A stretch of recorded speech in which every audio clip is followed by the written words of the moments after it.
Jejak di balik kabut. Karya Singgi Hadi Mintarja. Jilid 16. Namun Paksi memang harus pulang. Dengan demikian ibunya akan menjadi tenang. Ia pun harus memberikan laporan kepada ayahnya, apa yang telah terjadi di Paseban meskipun ayahnya itu melihatnya langsung.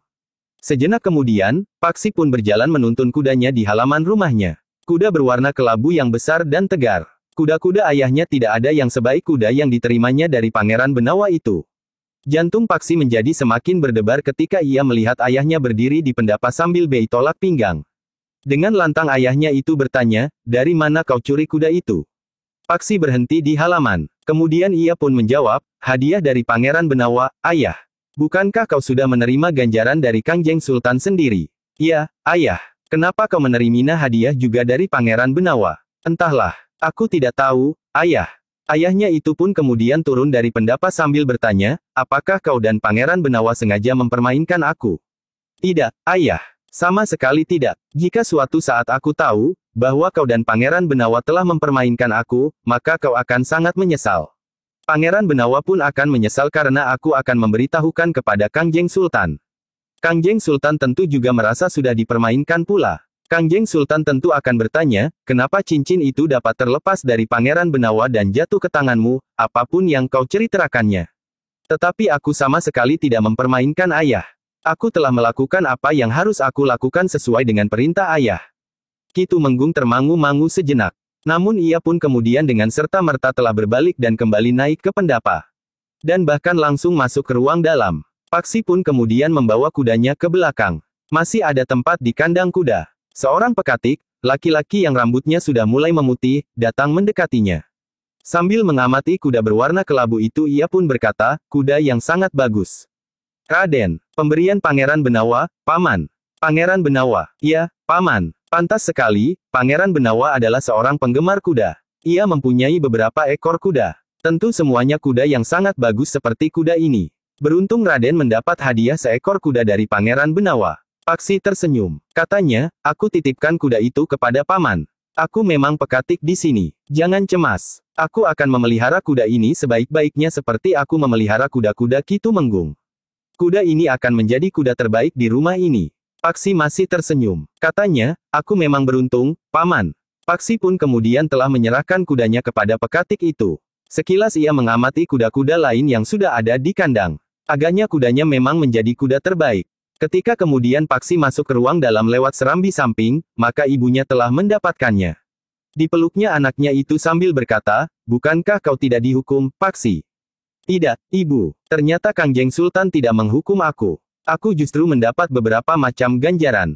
"Ganjaran? Ah, berkatalah sebenarnya." "Iya Ibu, aku memang mendapat ganjaran." Paksi pun kemudian telah menceritakan hadiah-hadiah yang diterimanya. Sebilah keris, uang dan Pangeran Benawa memberinya pula seekor kuda yang sangat baik. "Benar begitu?" "Iya, ayah juga menyaksikannya, kecuali kuda itu." "Ayahmu tidak bercerita kepadaku." "Mungkin belum." Wajah Nyi Tumenggung itu nampak berkerut. Namun kemudian Nyi Tumenggung itu pun telah mencoba tersenyum sambil berkata, "Kau harus bersyukur, Paksi." "Ya, Ibu, aku memang harus bersyukur. Sang Pencipta akan selalu melindungimu," desis ibunya. Namun di dalam hatinya ibunya itu pun berkata, "Bukan salahmu, Paksi. Tetapi ayahmu itu telah membencimu." Dalam pada itu, maka Paksi pun kemudian telah berkata, "Ibu, aku mohon Ibu bersedia menyimpan uang ganjaran yang aku terima. Ketika aku pergi, Ibu telah membelikan banyak sekali bekal kepadaku. Tetapi bekal itu telah kau kembalikan, Paksi. Perhiasan-perhiasan itu masih utuh. Bahkan bekal uang yang kau bawa pun masih tersisa. Tetapi aku mohon Ibu bersedia menerima dan menyimpannya. Pada suatu saat kita akan memerlukannya." Ibunya mengangguk. Diterimanya sekampil uang yang berat yang diterimanya dari Kangjeng Sultan.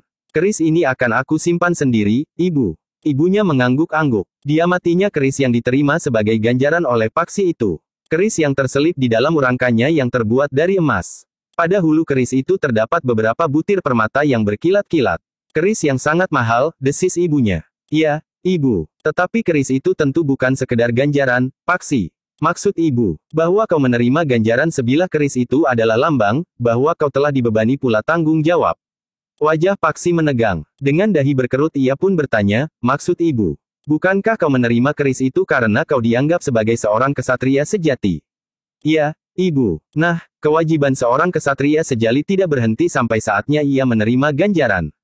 Bahwa Kangjeng Sultan menganugerahkan sebilah keris itu, tentu dengan maksud untuk melestarikan sifat-sifat kesatria di dalam dirimu beserta sebuah tanggung jawab yang berat. Setelah kau menerima ganjaran keris itu, kau tidak dapat membelakangi sifat-sifat kesatria itu. Paksi mengangguk-angguk. Ia baru menyadari, bahwa ganjaran itu bukan ganjaran yang diterimanya karena perbuatannya dan jasa yang telah lewat itu saja.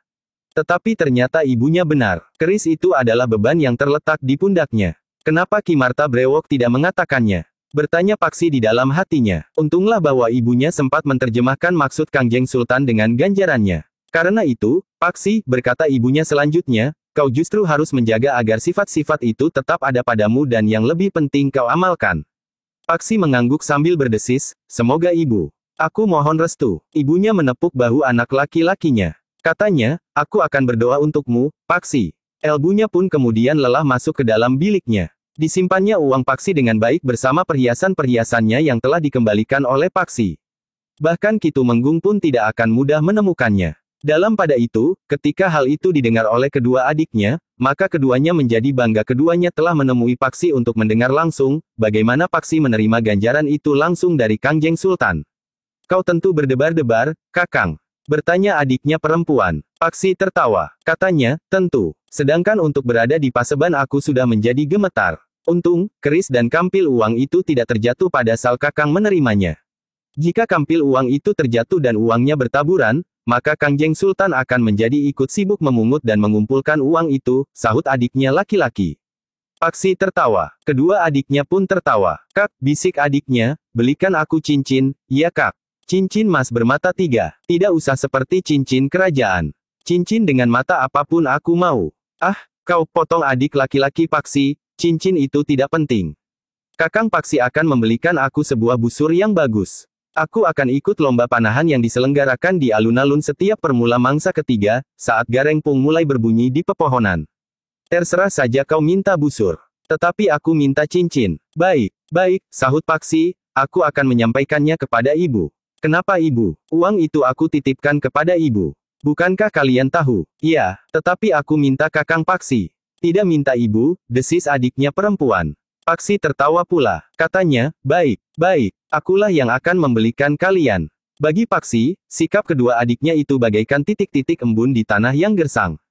Jika saja ibunya tidak bersikap lembut dan kedua orang adiknya tidak bersikap manis kepadanya, maka rumah itu bagaikan neraka. Paksi benar-benar tidak tahu, kenapa ayahnya bersikap keras dan balikan kasar kepadanya. Meskipun ayahnya juga bersikap keras terhadap kedua adiknya, tetapi ayahnya itu tidak berbuat kasar kepada mereka. Aku adalah anak yang sulung, berkata Paksi di dalam hatinya, karena itu, agaknya ayah ingin membentuk aku menjadi laki-laki sebagaimana dikehendaki. Aku akan menjadi contoh bagi adikku, sehingga adikku pun akan menjadi laki-laki pula. Paksi menarik nafas. Namun ia tetap tidak dapat mengerti sikap ayahnya itu. Setelah ia mendapatkan ganjaran keris serta sebutan kesatria dari Kangjeng Sultan, ayahnya sama sekali tidak menjadi bangga karenanya. Laki-laki seperti apa yang dikehendaki oleh ayah jika bukan seorang laki-laki dengan sifat dan watak seorang kesatria? Ternyata kemudian Paksi tidak ingkar. Ia telah minta uang kepada ibunya untuk membelikan sebentuk cincin bermata intan 3 butir bagi adik perempuannya serta sebuah busur yang baik serta anak panahnya bagi adiknya laki-laki. Kau sendiri akan membeli apa Paksi? Paksi menggeleng. Katanya, aku tidak akan membeli apa-apa ibu. Kebutuhanku sudah tercukupi. Bahkan aku sudah mempunyai sebilah keris dalam pendok emas tretes permata. Bukankah itu sudah berlebihan bagiku? Tetapi keris itu kau terima langsung dari Kangjeng Sultan sendiri. Bukankah itu sudah cukup? Apakah kau tidak melengkapinya dengan kamus beludru dengan timang emas tretes permata? Ah, uangmu sangat banyak Paksi. Sangat banyak sekali. Paksi tertawa katanya, aku justru ingin membeli sebuah kalung susun buat ibu. Ibunya tertawa. Katanya, kau minta aku mengenakan kalung susun. Paksi tertawa. Orang nyebut, desis ibu Paksi sambil tertawa semakin panjang, aku akan ditertawakan gadis-gadis kecil. Orang yang umbulnya ubanan masih mengenakan kalung susun. Apakah kalung susun hanya boleh digunakan gadis-gadis muda? Memang tidak. Tetapi tentu tidak pantas orang setua ibu mengenakan kalung susun. Jika demikian, peniti renteng. Ibunya menepuk bahu Paksi, katanya, kau tahu, aku sudah mempunyai perhiasan cukup banyak. Bahkan yang kau bawa pun masih utuh. Paksi tersenyum sambil mengangguk, lah tahu, ibunya Miang sudah mempunyai perhiasan cukup banyak dan lengkap. Dalam pada itu, Paksi yang tinggal di rumahnya itu memang kadang-kadang merasa terganggu oleh sikap ayahnya. Namun Paksi berusaha untuk selalu menahan dirinya. Ia hanya menundukkan kepalanya saja jika ayahnya tiba-tiba saja marah kepadanya tanpa sebab. Seperti dahulu, ayahnya selalu menyebutnya sebagai pemalas yang tidak mempunyai gairah hidup sama sekali. Kau anakku yang sulung, Paksi. Kau harus memberi contoh yang baik bagi adik-adikmu. Selebihnya, anak mereka yang berada di bawah perintahku di Pajang ini tentu akan berkiblat kepadamu. Paksi hanya dapat menunduk saja. Jika kadang-kadang lidahnya menjadi gemetar untuk menjawab, maka dengan susah payah, Paksi mengekangnya. Apapun yang dilakukan, tetapi ia adalah ayahnya. Karena itu, maka Paksi wajib menghormatinya. Di hari-hari berikutnya, Paksi sudah mulai menemui kawan-kawan kembali. Seorang saja di antara mereka mendengar dari ayahnya, bahwa anak itu Menggungsar Pabiwada menerima ganjaran dari Kangjeng Sultan, maka kawan-kawan telah mendengarnya pula.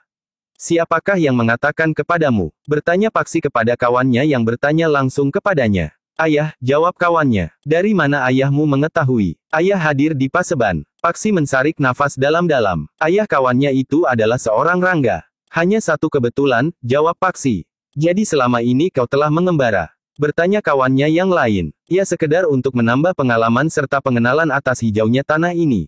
Bukan main, desis kawannya. Bahkan seorang kawannya berkata, kalau saja kau mengajak aku akan ikut bersamamu. Lebih banyak membuang waktu. Akhirnya kau mendapat anugerah itu. Sudah aku katakan, hanya karena kebetulan saja. Semakin kita tidak akan dapat berharap bahwa kebetulan itu akan datang beberapa kali kepada kita. Berapa lama kau mengembara, Paksi? Bertanya kawannya yang lain. Setahun lebih sedikit, awak Paksi. Dalam setahun kau banyak sekali berubah. Kulitmu menjadi semakin hitam, tetapi tubuhmu menjadi semakin kekar. Kau nampak lebih tua dari umurmu yang sebenarnya. Bukankah kita sebaya? Iya, kita sebaya umurku 18 sekarang. Umurku juga 8, tetapi kau nampak jauh lebih matang dari kawan-kawan sebaya kita. Aku lebih terbakar oleh pengembaraanku yang berat. Kau harus menceritakan apa yang kau alami dalam pengembaraanmu. Paksi tertawa, katanya, lain kali aku akan menceritakan pengalaman pengembaraanku, tentu tidak akan menarik. Ceritaku tentu tidak ada ubahnya seperti sebuah keluhan panjang. Kawan-kawan tidak mendesaknya, agaknya Paksi masih sangat letih, jika bukan badannya tentu batinnya, sehingga ia masih belum sempat bercerita kepada mereka. Dalam pada itu, selama menemui kawan-kawan, Paksi pun tidak melupakan gurunya ketika ia berangkat mengembara ia datang menemuinya dan minta diri kepadanya. Karena itu setelah ia pulang, maka ia berniat untuk segera menemuinya. Gurunya nampak sangat gembira menerima kedatangan Paksi. Dengan sifat kebapaan Paksi pun dibimbingnya masuk ke ruang dalam. Aku senang melihat kau pulang, Paksi, berkata gurunya, bukankah kau baik-baik saja selama kau mengembara? Atas doa dan restu guru, aku dalam keadaan baik selama pengembaraanku. Tuhan Yang Maha Penyayang selalu melindungiku. Beberapa kali aku mengalami kesulitan selama aku mengembara. Namun aku selalu mendapat kemampuan untuk mengatasinya. Kau harus mengucap syukur, Paksi. Iya, guru. Aku bersyukur bahwa aku dapat menghadap guru lagi. Gurunya menepuk bahu Paksi. Katanya, kau telah berubah setelah setahun mengembara. Tubuhmu menjadi sangat kuat. Sementara itu, pengalamanmu tentu sudah mengasah otakmu sehingga menjadi lebih tajam. Mudah-mudahan, guru. Tetapi pada dasarnya otakku memang tumpul. Gurunya tertawa. Katanya, kau ingat ketika kau akan berangkat, kau minta diri kepadaku. Ya, guru. Saat itu aku katakan kepadamu, bahwa kau adalah muridku yang terbaik. Aku berharap bahwa kelak kau akan dapat menggantikan kedudukanku setelah aku menjadi tua dan rapuh. Aku tidak pantas menerima kepercayaan seperti itu, guru. Kenapa tidak? Jika muridku yang terbaik saja tidak pantas menerima kepercayaan seperti itu, lalu siapakah lagi yang akan pantas menerimanya? Sedangkan jika tidak ada orang yang dapat menggantikan kedudukanku, maka perguruan ini akan berakhir. Paksi menarik nafas dalam-dalam. Tentu ia juga tidak ingin perguruan itu lenyap begitu saja. Tetapi sebenarnya lah, bahwa perguruan itu tidak sepenuhnya sesuai dengan wujud perguruan yang terbaik menurut angan-angan Paksi. Murid-murid dari perguruan itu, tidak sepenuhnya anak-anak muda yang memang ingin berguru. Tetapi seolah-olah sekedar memenuhi kewajiban yang dibebankan oleh orang tua mereka. Paksi itu tersadar ketika gurunya kemudian berkata, hal itu jangan kau pikirkan sekarang, Paksi. Masih banyak waktu. Aku masih dapat memimpin perguruan ini untuk beberapa waktu mendatang sambil mempersiapkan segala sesuatunya menghadapi masa depan perguruan ini. Paksi menarik nafas panjang. Ternyata yang dimaksud gurunya bukan angan-angannya tentang perguruannya, tetapi tentang kepemimpinannya.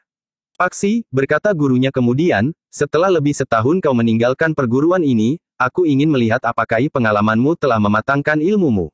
Jika kau tidak keberatan, aku ingin membawamu ke sanggar. Paksi menjadi berdebar-debar. Ilmunya tentu sudah tidak murni lagi, telah menyadap ilmu dari seorang guru yang lain, Ki Marta Brewok. Selebihnya seseorang yang tidak dikenalnya telah memberikan pengaruh pula kepada ilmunya. Bahkan ia telah mendapatkan sebuah tongkat yang kemudian dipergunakannya sebagai senjata yang justru menjadi mapan baginya. Paksi tidak mau mengecewakan gurunya selelah berada di sanggar, karena itu, maka sebelum mereka memasuki sanggar, Paksi telah menceritakan perjalanannya yang panjang. Ia bercerita tentang tongkatnya, tentang Ki Marta Brewok dan tentang Pangeran Benawa yang saat terakhir mengembara bersamanya. Dalam latihan-latihan bersama, mungkin sekali pengaruh ilmu Pangeran Benawa nampak pada ilmunya. Gurunya tersenyum mendengar cerita Paksi, katanya, kau telah mendapat anugerah yang besar Paksi, kau telah mendapat kesempatan untuk memperdalam ilmumu, tentu aku sama sekali tidak merasa kecewa. Dengan demikian, maka kau telah mendapat kekayaan baru. Kekayaan baru itu akan berarti pula bagi perguruan kita ini. Iya, guru, Paksi mengangguk. Dengan demikian aku menjadi semakin yakin, bahwa kau akan dapat menjadi pemimpin bagi perguruan ini kelak. Karena itu, kita wajib mempersiapkannya. Aku dan terutama kau. Paksi tidak menjawab bahkan kepalanya tertunduk. Dalam pada itu gurunya pun berkata, Paksi, marilah. Kita akan berada di dalam sanggar. Sejenak kemudian, maka Paksi pun telah berada di dalam sanggar. Sanggar yang kebetulan sedang sepi. Saat tidak seorang pun sedang berada di dalamnya. Paksi, berkata gurunya, aku sebenarnya menjadi jemu dengan isi dari perguruan kita ini. Paksi mengerutkan dahinya. Dengan ragu ia bertanya, maksud guru? Perguruan ini bukan perguruan yang memenuhi syarat. Baik tatanan yang diterapkan di dalamnya maupun isinya. Mereka yang datang di perguruan ini, bukanlah orang-orang yang diharapkan. Mereka datang untuk sekedar datang tanpa dorongan niat yang mantap. Jantung Paksi terasa berdenyut lebih cepat. Sementara itu gurunya berkata selanjutnya, anak-anak para perwira prajurit Pajang itu datang karena keinginan orang tua mereka. Memang ada satu dua orang yang berguru dengan bersungguh-sungguh seperti kau sebelum pergi mengembara. Tetapi yang lain datang untuk sekedar agar tidak dimarahi oleh ayah-ayah mereka.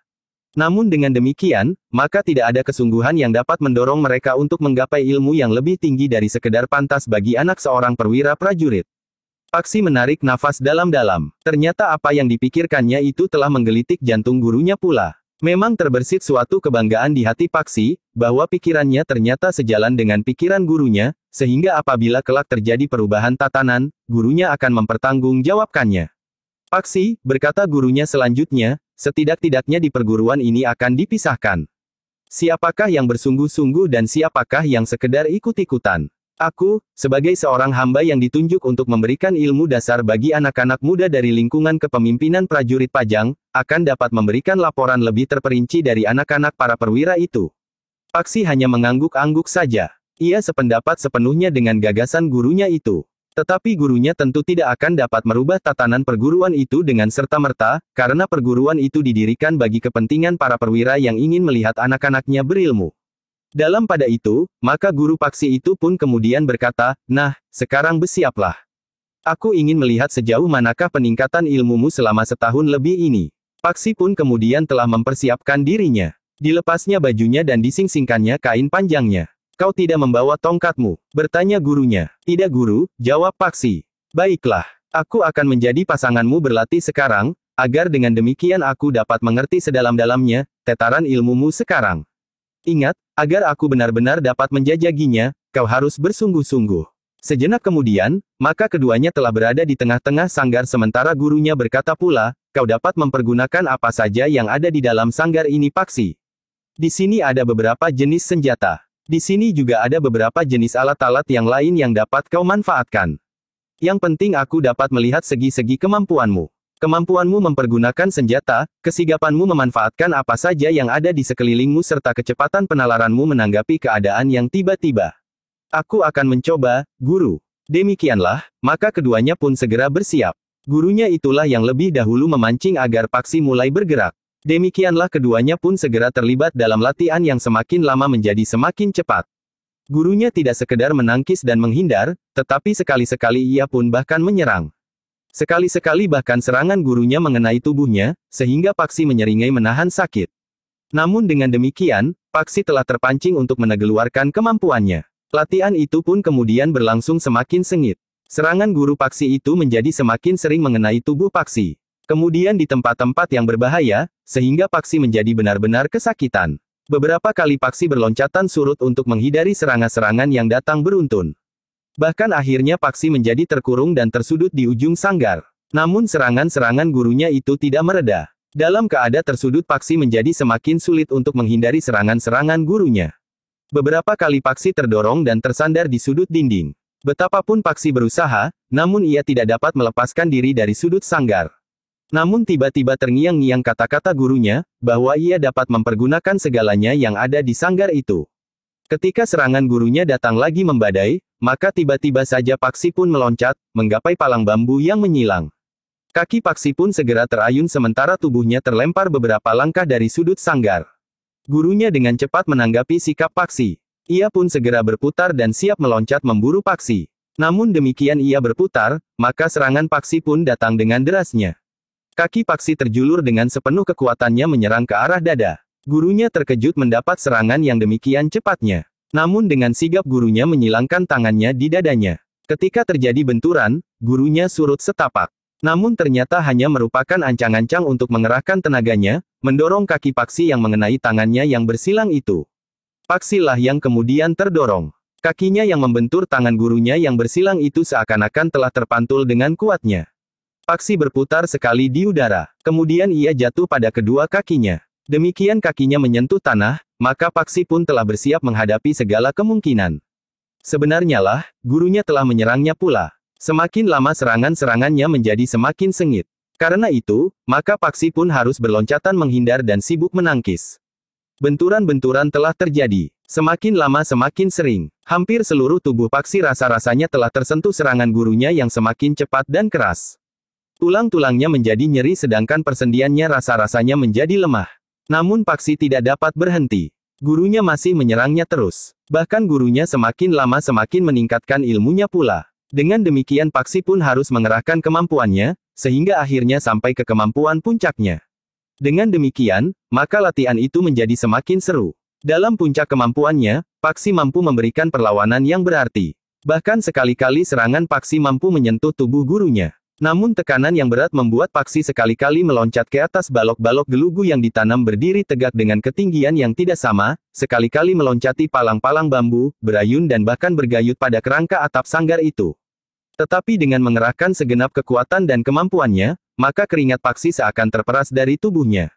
Latihan itu masih berlangsung beberapa lama, keduanya berloncatan di dalam sanggar dari satu sudut ke sudut yang lain. Dari patok-patok yang ditanam tegak ke palang-palang bambu yang terbujur mendatar. Bergayut dan berayun, melenting dan berputaran di udara. Ketika tenaga Paksi mulai menyusut, maka serangan-serangan gurunya pun mulai mereda, bahkan kemudian menjadi semakin lamban, sehingga berhenti sama sekali.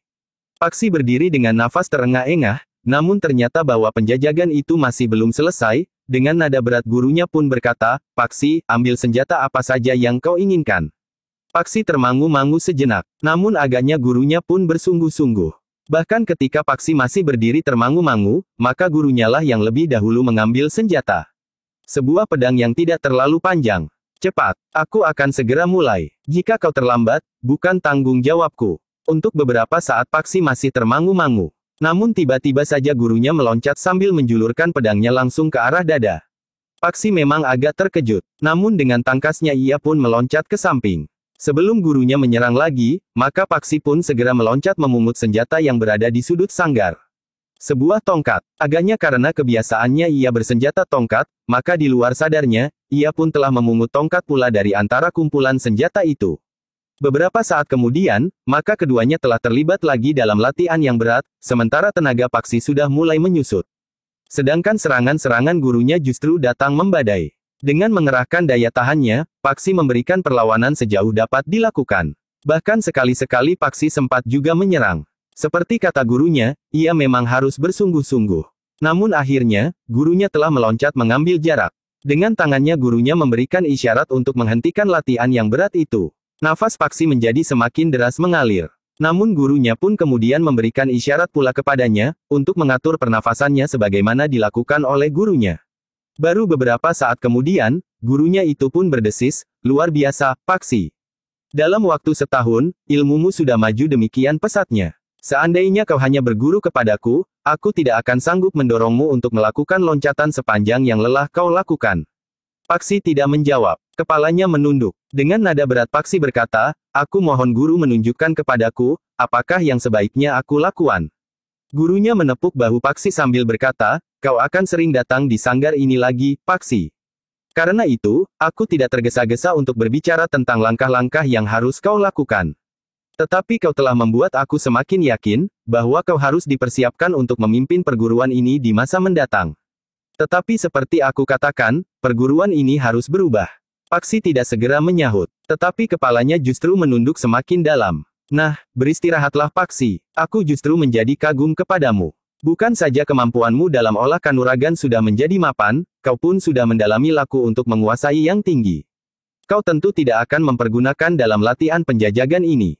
Tetapi aku dapat menangkapnya, karena kau memerlukan waktu untuk mematangkan ilmu itu. Kau tentu dapat melakukannya meskipun orang yang kau anggap salah seorang gurumu itu tidak berada di sini sekarang. Namun mungkin aku dapat membantumu. Guru, berkata Paksi selanjutnya, orang yang aku sebut bernama Ki Marta Brewok itu berada di istana. Di istana, iya, di kesatriaan. Dengan demikian kau masih dapat menghubunginya, aku akan menyediakan sanggarku bagimu untuk menyempurnakan ilmumu bersama Ki Marta Brewok, aku akan dapat membantumu sampai ke tempat yang tertinggi.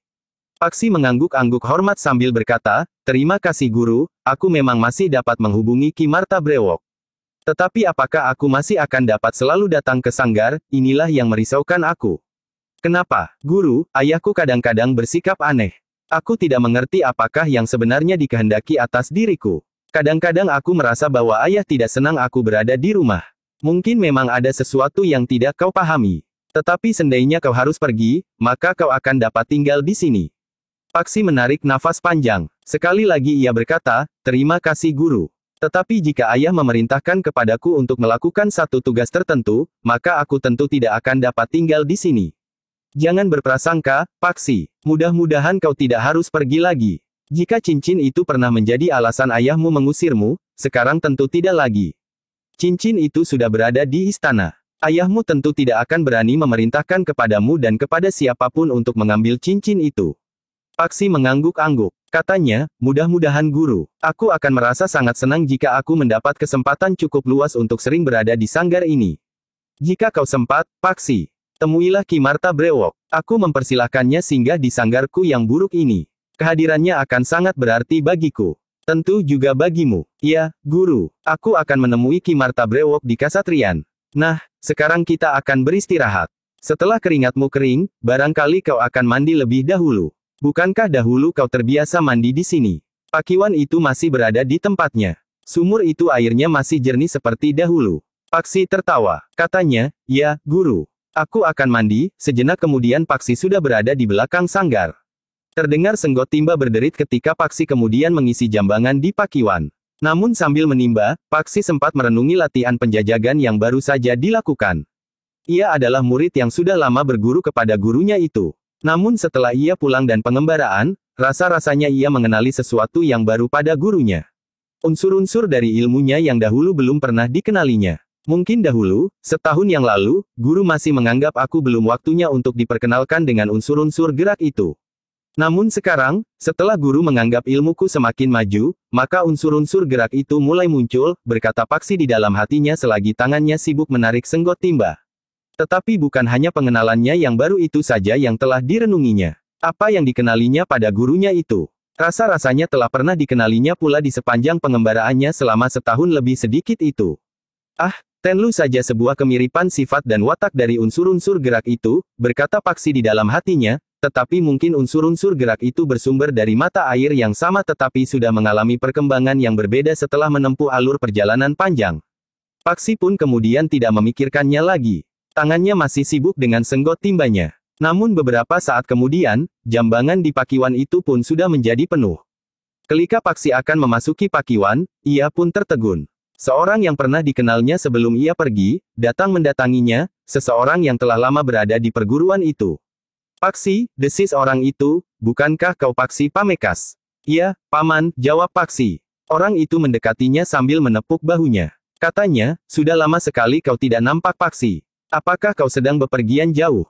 Iya, Paman, aku baru saja pulang dari pengembaraanku. Gurumu juga mengatakan kepadaku, bahwa kau baru saja menjalankan tugas yang dibebankan oleh ayahmu kepadamu, berkata orang itu, syukurlah bahwa kau sudah pulang dengan selamat. Yang Maha Penyayang melindungku, Paman. Gurumu sangat mengharapkan bahwa pada suatu saat kau datang kembali ke perguruan ini, ternyata kau sekarang sudah kembali, Paksi. Ya, Paman. Tetapi nampaknya perguruan ini menjadi semakin sepi. Orang itu tersenyum. Katanya, iya, perguruan ini menjadi semakin sepi. Jarang ada seorang cantrik yang bersungguh-sungguh sebagaimana kau. Yang lain datang ke perguruan ini hanya sekedar untuk menyenangkan hati orang tuanya. Tetapi bukankah kawan-kawan itu masih juga datang? Ya, kadang-kadang, aku sudah bertemu dengan beberapa orang kawan. Tetapi kami tidak berbicara tentang perguruan ini. Tentu mereka lebih tertarik untuk mendengarkan pengalamanmu selama mengembara. Ya, mereka juga lebih tertarik berbicara tentang kemurahan hati Kangjeng Sultan. Tentu, mereka tentu mempertanyakan ganjaran yang telah kau terima. Ya, Paman, sehingga kami lupa berbicara tentang perguruan ini. Mereka sudah kehilangan gairah mereka. Apalagi selama gurumu pergi. Guru pergi kemana? Bertanya Paksi dengan wajah yang berkerut. Gurumu pergi ke kaki Gunung Lawu, Paksi. Ada sesuatu yang penting harus dijalaninya. Menurut gurumu ada laku yang masih terhutang, sehingga ia harus melunasinya di kaki Gunung Lawu. Sejak kapan guru pergi? Tidak lama setelah kau meninggalkan perguruan ini. Kapan guru kembali? Belum terlalu lama, Paksi. Jantung Paksi menjadi berdebar-debar. Tetapi Paksi berusaha untuk tidak memberikan kesan apapun di wajahnya, bahkan kemudian Paksi pun bertanya, jadi bagaimana dengan perguruan ini selama guru pergi? Akulah yang dibebani tugas untuk menggantikannya selama gurumu pergi. Tetapi kau tahu, aku bukan apa-apa. Meskipun demikian untuk sekedar mendasari ilmu kawan-kawanmu di sini, aku masih mampu. Setidak-tidaknya menurut penilaian gurumu, tetapi wibawaku sama sekali tidak memadai sehingga kawan-kawanmu itu tidak lagi merasa terikat oleh perguruan ini. Tetapi bagaimana dengan orang tua mereka? Mereka menjadi sangat kecewa. Sebagian dari mereka menjadi acuh tak acuh. Tetapi sebagian yang lain masih mengirimkan anak-anak mereka kemari. Mereka masih berharap guru datang kembali, sementara mereka juga menganggap aku dapat mengisi kekosongan selama gurumu pergi. Paksi mengangguk-angguk. Tetapi akulah yang hampir melarikan diri. Kenapa? Orang-orang tua kawanmu itu sebagian besar adalah perwira prajurit itu telah menunjuk beberapa orang untuk mengujiku, apakah aku pantas mewakili gurumu untuk sementara? Oh, akulah yang hampir mati kehabisan nafas, aku harus mengalami penjajagan dari 3 orang yang mewakili mereka. Tetapi, bukankah Paman dianggap memadai? Iya, akhirnya memang demikian, tetapi sejak aku mewakili gurumu, ikatan perguruan ini semakin longgar. Meskipun aku dianggap mampu dari sisi kemampuanku, tetapi dari sisi lain, aku telah gagal. Mudah-mudahan setelah gurumu kembali, perguruan ini dapat pulih kembali. Mudah-mudahan, Paman. Tetapi gurumulah yang menjadi kecewa. Kenapa? Demikian gurumu pulang, maka ia akan dihadapkan pada sebuah pengadilan yang dibuat oleh para perwira Ilu. Gurumu dianggap meninggalkan tugasnya dengan tidak bertanggung jawab. Jadi, gurumu dituntut untuk memulihkan citra perguruan ini sehingga anak-anak mereka kembali lagi berguru dengan tertib. Tetapi apakah sejak semula perguruan ini tertib? Aku mengerti maksudmu. Bukan maksudku menyalahkan guru. Iya, kau tidak menyalahkan guru, karena hak dan wewenang gurumu tidak jelas di perguruan ini. Gurumu seakan-akan dipungut begitu saja dan ditempatkan di sini. Gurumu tidak dapat menolak, karena kekancingan yang diterimanya langsung, dari Kangjeng Sultan. Perintah raja adalah keharusan untuk dijalankan. Namun perintah itu tidak dilengkapi dengan tertib pelaksanaannya, termasuk kewajiban mereka yang mengirimkan anaknya berguru di perguruan ini. Apakah hal seperti itu tidak sebaiknya mengalami perubahan sehingga segala sesuatunya dapat berjalan lebih wajar? Tentu, cepat atau lambat, gurumu sudah mulai memikirkan jalan terbaik untuk melakukannya. Paksi mengangguk kecil. Namun orang itu pun kemudian berkata, sudahlah Paksi, bukankah kau ingin mandi? Sesudah mandi, kita dapat berbincang panjang. Baik, Paman, jawab Paksi. Orang itu pun kemudian meninggal Paksi yang langsung iur-uke ke Pakiwan.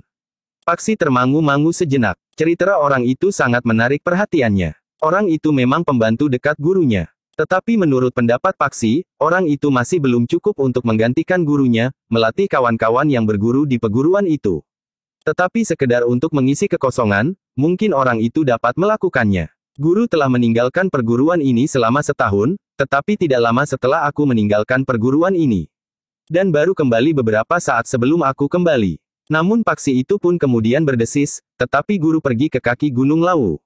Meskipun demikian, hal itu merupakan satu pertanyaan yang ingin dicari jawabnya, aku akan menemui Ki Marta Brewok di Kasatrian sebelum Ki Marta Brewok itu pergi. Demikianlah setelah Paksi selesai mandi dan membenahi pakaiannya, maka kemudian ia pun duduk di serambi samping bersama gurunya dan pembantunya. Mereka berbicara panjang tentang kemungkinan-kemungkinan yang dapat mereka lakukan untuk menyempurnakan perguruan itu. Aku akan mohon Pangeran Benawa untuk membantu guru, berkata Paksi. Pangeran Benawa akan dapat mohon ayahandanya untuk memberikan wewenang lebih banyak kepada guru untuk mengatur perguruan ini, sehingga perguruan ini akan benar-benar menjadi sebuah perguruan yang diatur dari dalam perguruan itu sendiri. Apakah Pangeran Benawa akan mendengarkan pendapatmu itu, Paksi? Seberapa jauh perkenalanmu dengan pangeran itu? Pangeran Benawa adalah seorang pangeran yang sangat baik, guru. Mungkin karena aku secara kebetulan dapat mengembalikan cincin yang hilang itu. Aku berharap, berkata gurunya, mudah-mudahan kita mendapat jalan. Meskipun demikian, Paksi masih saja ragu-ragu tentang dirinya sendiri. Jika saja ayahnya berniat untuk menyingkirkannya, maka ia harus pergi. Jika ayahnya sekedar mengusirnya, maka ia justru akan dapat menetap bersama gurunya. Tetapi jika ayahnya memberikan tugas yang mengharuskannya pergi, maka ia memang harus pergi. Beberapa saat kemudian, maka Paksi pun mohon diri. Ia berjanji untuk datang kembali di keesokan harinya. Mudah-mudahan aku benar-benar dapat datang. Kenapa kau ragu? Bertanya gurunya. Aku tidak meragukan diriku sendiri, guru. Tetapi aku kadang-kadang tidak dapat membagi waktuku sendiri. Jika ayah memerintahkan kepadaku untuk melakukan sesuatu, maka aku tidak akan dapat menolak. Gurunya tersenyum. Katanya, kau sudah menjadi semakin dewasa, Paksi. Pada suatu saat, sikap ayahmu akan berubah. Tetapi ayah masih memperlakukan aku seperti kanak-kanak. Bahkan di mata ayahku, adikku nampaknya lebih dewasa dari aku. Karena itu, pekerjaan yang dilakukan oleh kanak-kanak pun kadang-kadang harus aku lakukan.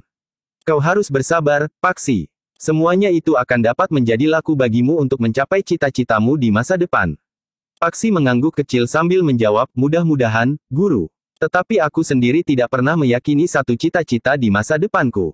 Hidupku seakan-akan begitu saja bergulir tanpa tujuan. Paksi, bagaimanapun juga kau mempunyai pegangan. Jika bukan satu keinginan di masa depan, kau tentu mempunyai pegangan bagi sikap dan tingkah lakumu. Paksi mengangguk kecil. Katanya, ya, guru. Nah, pegang itu. Jangan sampai lepas. Ya, guru. Demikianlah, sejenak kemudian, maka Paksi pun telah meninggalkan rumah gurunya. Tetapi selagi ia sudah berada di luar rumah, maka Paksi tidak segera pulang. Tetapi ia telah pergi ke istana lewat regol belakang menuju ke Kasatrian. Ketika seorang prajurit menghentikannya dan bertanya kepadanya, maka Paksi pun menjawab, aku ingin menghadap Pangeran Benawa. Ada sesuatu yang penting harus aku sampaikan. Prajurit itu termangu-mangu sejenak. Ada semacam keraguan-raguan dalam hatinya untuk membiarkan Paksi masuk ke gerbang Kesatrian. Apakah kau sudah membuat janji dengan Pangeran Benawa? Bertanya prajurit itu. Paksi menjadi bimbang juga. Namun akhirnya ia berkata dengan jujur, belum. Jika demikian, tunggulah di sini. Aku akan menghadap dan memberitahukan kepada Pangeran Benawa, bahwa seseorang mohon waktu untuk bertemu.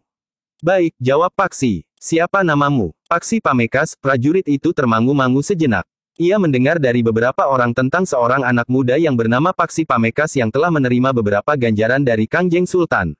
Tetapi prajurit itu tidak bertanya lebih lanjut. Ia pun segera memasuki gerbang Paseban untuk menyampaikan niat Paksi, sementara seorang prajurit lain yang bertugas berkata, silakan duduk di gardu itu, Kisanak. Paksi pun kemudian duduk di atas selembar tikar di dalam sebuah gardu yang rendah. Beberapa saat kemudian, maka prajurit yang menyampaikan maksudnya untuk menemui Pangeran Benawa itu telah keluar lagi dari gerbang Kesatrian, ia pun kemudian menemui Paksi sambil berkata, silakan Kisanak, Pangeran Benawa tidak berkeberatan menerima Kisanak di Kesatrian. Terima kasih, sahut Paksi sambil bangkit berdiri. Di Kesatrian Paksi telah diterima langsung oleh Pangeran Benawa, bukan hanya Pangeran Benawa, tetapi juga oleh Ki Marta Brewok. Ada sesuatu yang penting Paksi. Bertanya Pangeran Benawa. Hamba hanya ingin menyampaikan sebuah cerita yang barangkali menarik bagi Pangeran Benawa. Cerita tentang apa? Tentang sebuah perguruan yang didirikan khusus bagi anak para perwira prajurit Pajang. Maksudmu? Paksi kemudian telah bercerita tentang sebuah perguruan yang keadaannya memprihatinkan. Pangeran Benawa mendengarkan dengan sungguh-sungguh, Bahkan kemudian Pangeran Benawa itu pun mengangguk-angguk, katanya, perguruan ini memang memerlukan perhatian. Hamba mohon Pangeran melihat sendiri keadaan perguruan itu, berkata Paksi selanjutnya. Bukankah perguruan itu dipimpin oleh Ki Panengah? Iya Pangeran, perguruan itu memang dipimpin oleh Ki Panengah. Baik Paksi, aku akan menemui Ki Panengah, aku tahu bahwa Ki Panengah adalah salah seorang yang berilmu tinggi, aku akan mohon agar perguruan mendapat perhatian yang lebih besar. Juga mengenai tatanan yang berlaku, jika perguruan itu tidak mempunyai tatanan yang tegas, maka untuk selanjutnya perguruan itu tidak akan menjadi besar. Aku mengerti, Paksi. Soalnya, bagaimana mengatasi sikap para perwira yang mengirimkan anak-anaknya ke perguruan itu? Maksudmu, pada umumnya murid-murid dari perguruan itu adalah anak para perwira prajurit Pajang. Para perwira itulah yang seakan-akan berwenang mengatur tatanan di dalam perguruan itu. Tanpa menghiraukan kemampuan dan kesungguhan anak-anak mereka yang mereka kirimkan ke perguruan itu. Jadi harus ada tangan yang lebih kuat yang menentukan tatanan di perguruan itu. Begitu maksudmu, hamba Pangeran. Baik, setelah aku melihat perguruanmu, aku akan menghadap ayahanda. Bukankah begitu maksudmu? Paksi menarik nafas dalam-dalam. Pangeran Benawa tersenyum. Katanya kemudian, bagaimana jika kita pergi menemui Ki Panengah sekarang? Paksi termangu-mangu sejenak. Dipandanginya Ki Marta Brewok sambil berkata, guru juga ingin bertemu dengan Ki Marta Brewok. Aku, bertanya Ki Marta Brewok, kenapa Ki Panengah itu ingin bertemu dengan aku? Paksi pun kemudian melengkapi ceritanya dengan latihan penjajagan yang dilakukan oleh gurunya. Lalu katanya, guru melihat bahwa aku telah mewarisi ilmu dari Ki Marta Brewok. Gurumu marah? Tidak. Sama sekali tidak. Guru justru menganggap bahwa aku telah beruntung dapat menyadap ilmu dari orang lain kecuali guru. Menurut guru, ilmuku akan menjadi semakin lengkap. Jadi, apa maksud gurumu ingin bertemu dengan aku? Ki Marta Brewok akan mendapat keterangan dari guru sendiri nanti, setelah Ki Marta Brewok menemuinya. Ki Marta Brewok mengangguk-angguk. Katanya, baiklah, aku akan menemui gurumu. Jika Pangeran Benawa akan pergi ke rumah Ki Panengah itu sekarang, aku akan menyertainya. Ya, sahut Pangeran Benawa, bukankah waktu kita luang? Hamba Pangeran, jawab Ki Marta Brewok yang di istana itu bernama Ki Waskita. Bagaimana dengan kau Paksi? Apakah kau masih mempunyai kesempatan sekarang? Marilah Pangeran, hamba akan mengantar Pangeran pergi ke rumah guru. Ternyata Pangeran Benawa tidak menunda-nunda waktu, saat itu juga Pangeran Benawa, Paksi dan Ki Marta Brewok telah meninggalkan Kasatrian dengan naik kuda. Paksi dan Ki Marta Brewok diperkenankan mempergunakan kuda Pangeran Benawa pula. Kedatangan mereka disambut ramah dengan guru Paksi, mereka dipersilahkan naik ke pendapa dan kemudian duduk di peringgitan. Hamba tidak mengira, begitu cepat Pangeran datang ke pondok hamba, berkata Ki Panengah sambil membungkuk hormat. Pangeran Benawa tersenyum, katanya, Paksi telah datang kepadaku, ia telah menceritakan segala-segala sesuatu tentang perguruan ini serta latihan penjajagan yang dilakukan oleh Ki Panengah. Hanya sekedarnya, Pangeran. Karena itu aku telah datang kemari bersama dengan Ki Waskita yang juga kebetulan berada di Kesatrian. Ki Panengah mengerutkan dahinya, dengan ragu ia pun bertanya, menurut Paksi, yang berada di Kesatrian adalah Ki Marta Brewok. Pangeran Benawa tertawa, katanya, Paksi memang mengenal Ki Waskita dengan Ki Marta Brewok.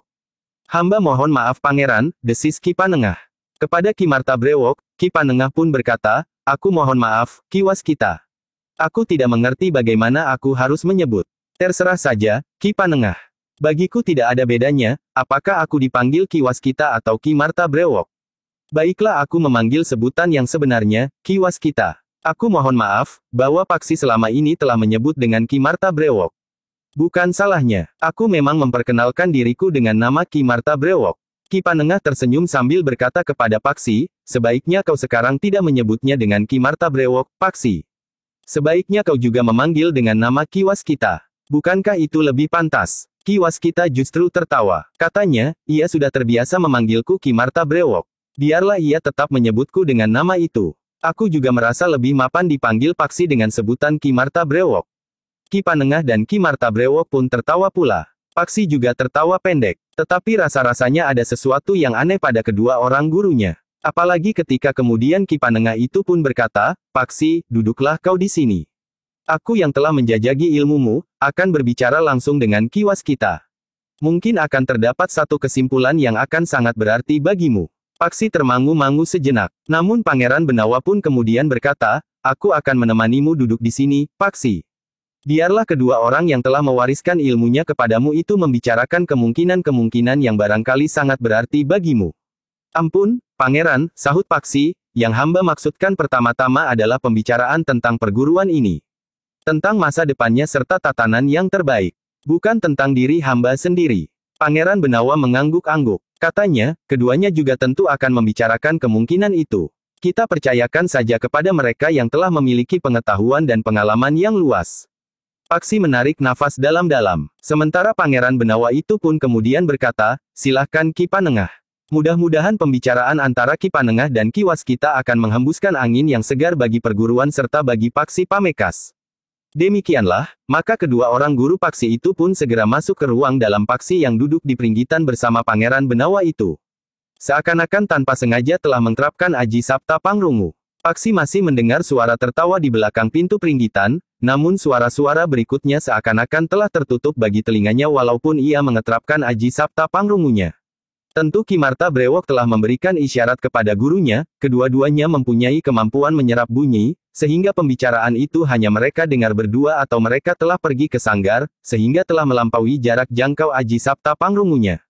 Yang kemudian didengar oleh Paksi adalah kata-kata Pangeran Benawa, kau tidak usah menjadi gelisah, Paksi kau harus percaya kepada kedua orang gurumu itu.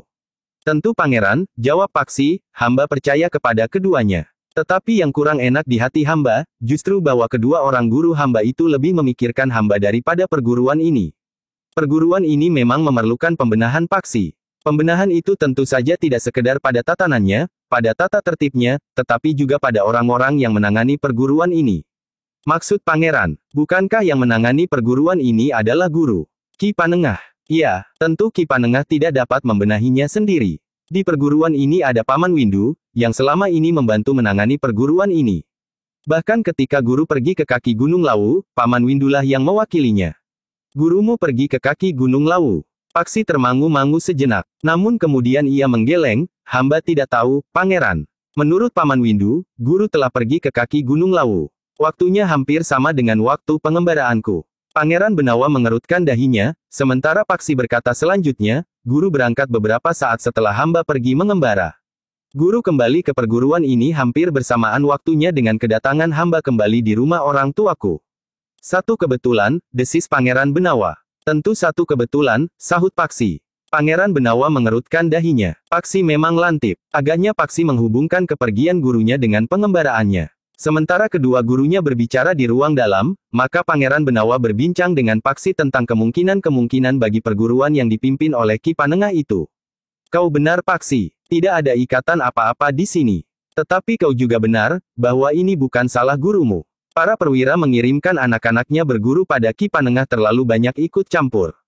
Mereka hanya mendengarkan pendapat anak-anak mereka yang ingin mendapat berbagai macam kemudahan. Anak-anak muda itu tidak dapat membedakan antara sekedar pergi berguru dengan usaha menguasai berbagai macam ilmu. Apakah itu ilmu pengetahuan atau kanuragan? Karena itu hamba datang menghadap Pangeran. Baiklah, kita menunggu kesimpulan pembicaraan antara kedua orang gurumu itu. Hasilnya akan aku sampaikan kepada ayahanda. Jika ayahanda yang menentukan tatanan di perguruan ini atau bahkan ayahanda memerintahkan melepaskan perguruan ini untuk mengatur dirinya sendiri, maka segala sesuatunya akan berjalan lebih baik.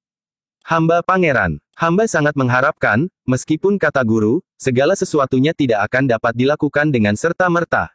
Iya, setidak-tidaknya menunggu langkah yang akan diambil oleh ayahanda. Tetapi aku akan dapat mengusulkan arahnya. Paksi mengangguk-angguk sambil bergumam, hamba dan seluruh murid perguruan ini akan sangat berterima kasih, Pangeran. Perguruan ini tentu tidak akan menjadi sesepi ini. Sejak guru pergi, perguruan ini diserahkan kepada Paman Windu, kemudian perguruan ini menjadi sepi. Ketika kemudian guru pulang, maka guru pun telah diadili oleh para perwira yang mengirimkan anak-anaknya berguru di sini. Karena gurumu pergi selama setahun. Iya, tetapi guru pun telah mengaku salah.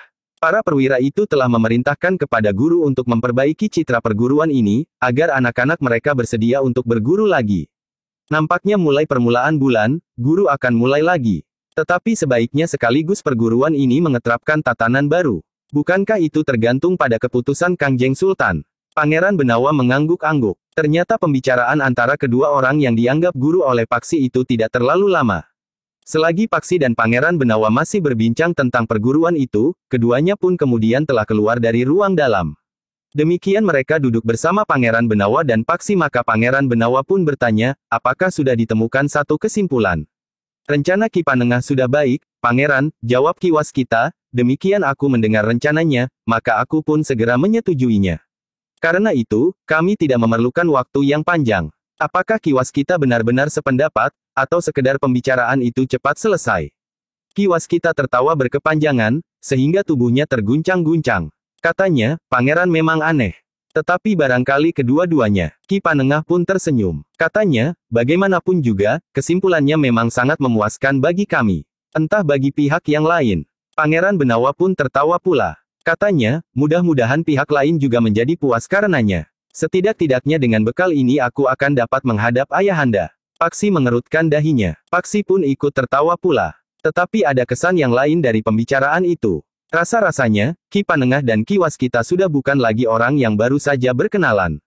Tetapi Paksi tidak bertanya siapapun mereka, tetapi mereka telah membimbingnya sehingga ia memiliki kemampuan yang tinggi.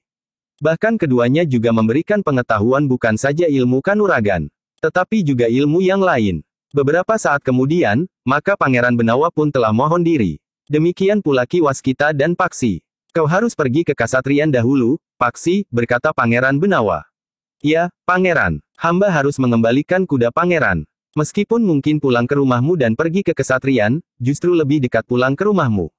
Kita dapat lewat di depan rumah Paksi, Pangeran, berkata Ki Waskita, biarlah hamba yang kemudian menuntun kuda itu kembali ke Kasatriyan. Tidak, tidak Ki Marta. Biarlah aku pergi ke Kasatriyan, sahut Paksi dengan serta-merta. Ki Waskita tersenyum katanya, baiklah. Agaknya kau sangat menghormati orang setua aku ini. Bertiga mereka pun kemudian meninggalkan rumah guru Paksi itu kembali ke Kesatriyan. Paksi tidak terlalu lama berada di Kesatriyan, setelah mengembalikan kudanya di kandang dan menyerahkan kepada seorang pekatik, maka Paksi pun minta diri.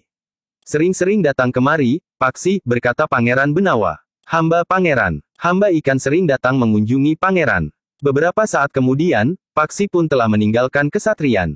Ia sudah terlalu lama pergi. Mungkin ayahnya akan bertanya-tanya kepadanya, kemana saja ia pergi. Ketika ia memasuki regol rumahnya, terasa dada Paksi menjadi berdebar-debar. Paksi sendiri merasa heran, bahwa setiap kali hal itu terjadi, meskipun Paksi sadar, bahwa ia masuk ke dalam rumahnya sendiri. Rumah orang tuanya, di mana ibu, ayah dan adik-adiknya tinggal. Sebenarnya lah ketika Paksi memasuki pintu seketeng, ayahnya kebetulan berada di longkangan. Demikian Paksi muncul, maka ayahnya segera membentaknya, Paksi, kemana saja kau selama ini? Kerjamu hanya berkeliaran saja ke sana kemari. Kenapa kau tidak mempergunakan waktumu untuk melakukan sesuatu yang bermanfaat? Kau sudah menjadi semakin besar, semakin dewasa. Apakah kau masih saja bersikap seperti kanak-kanak yang kerjanya sekedar bermain di alun-alun atau pergi ke sungai mengganggu gadis-gadis yang sedang mandi?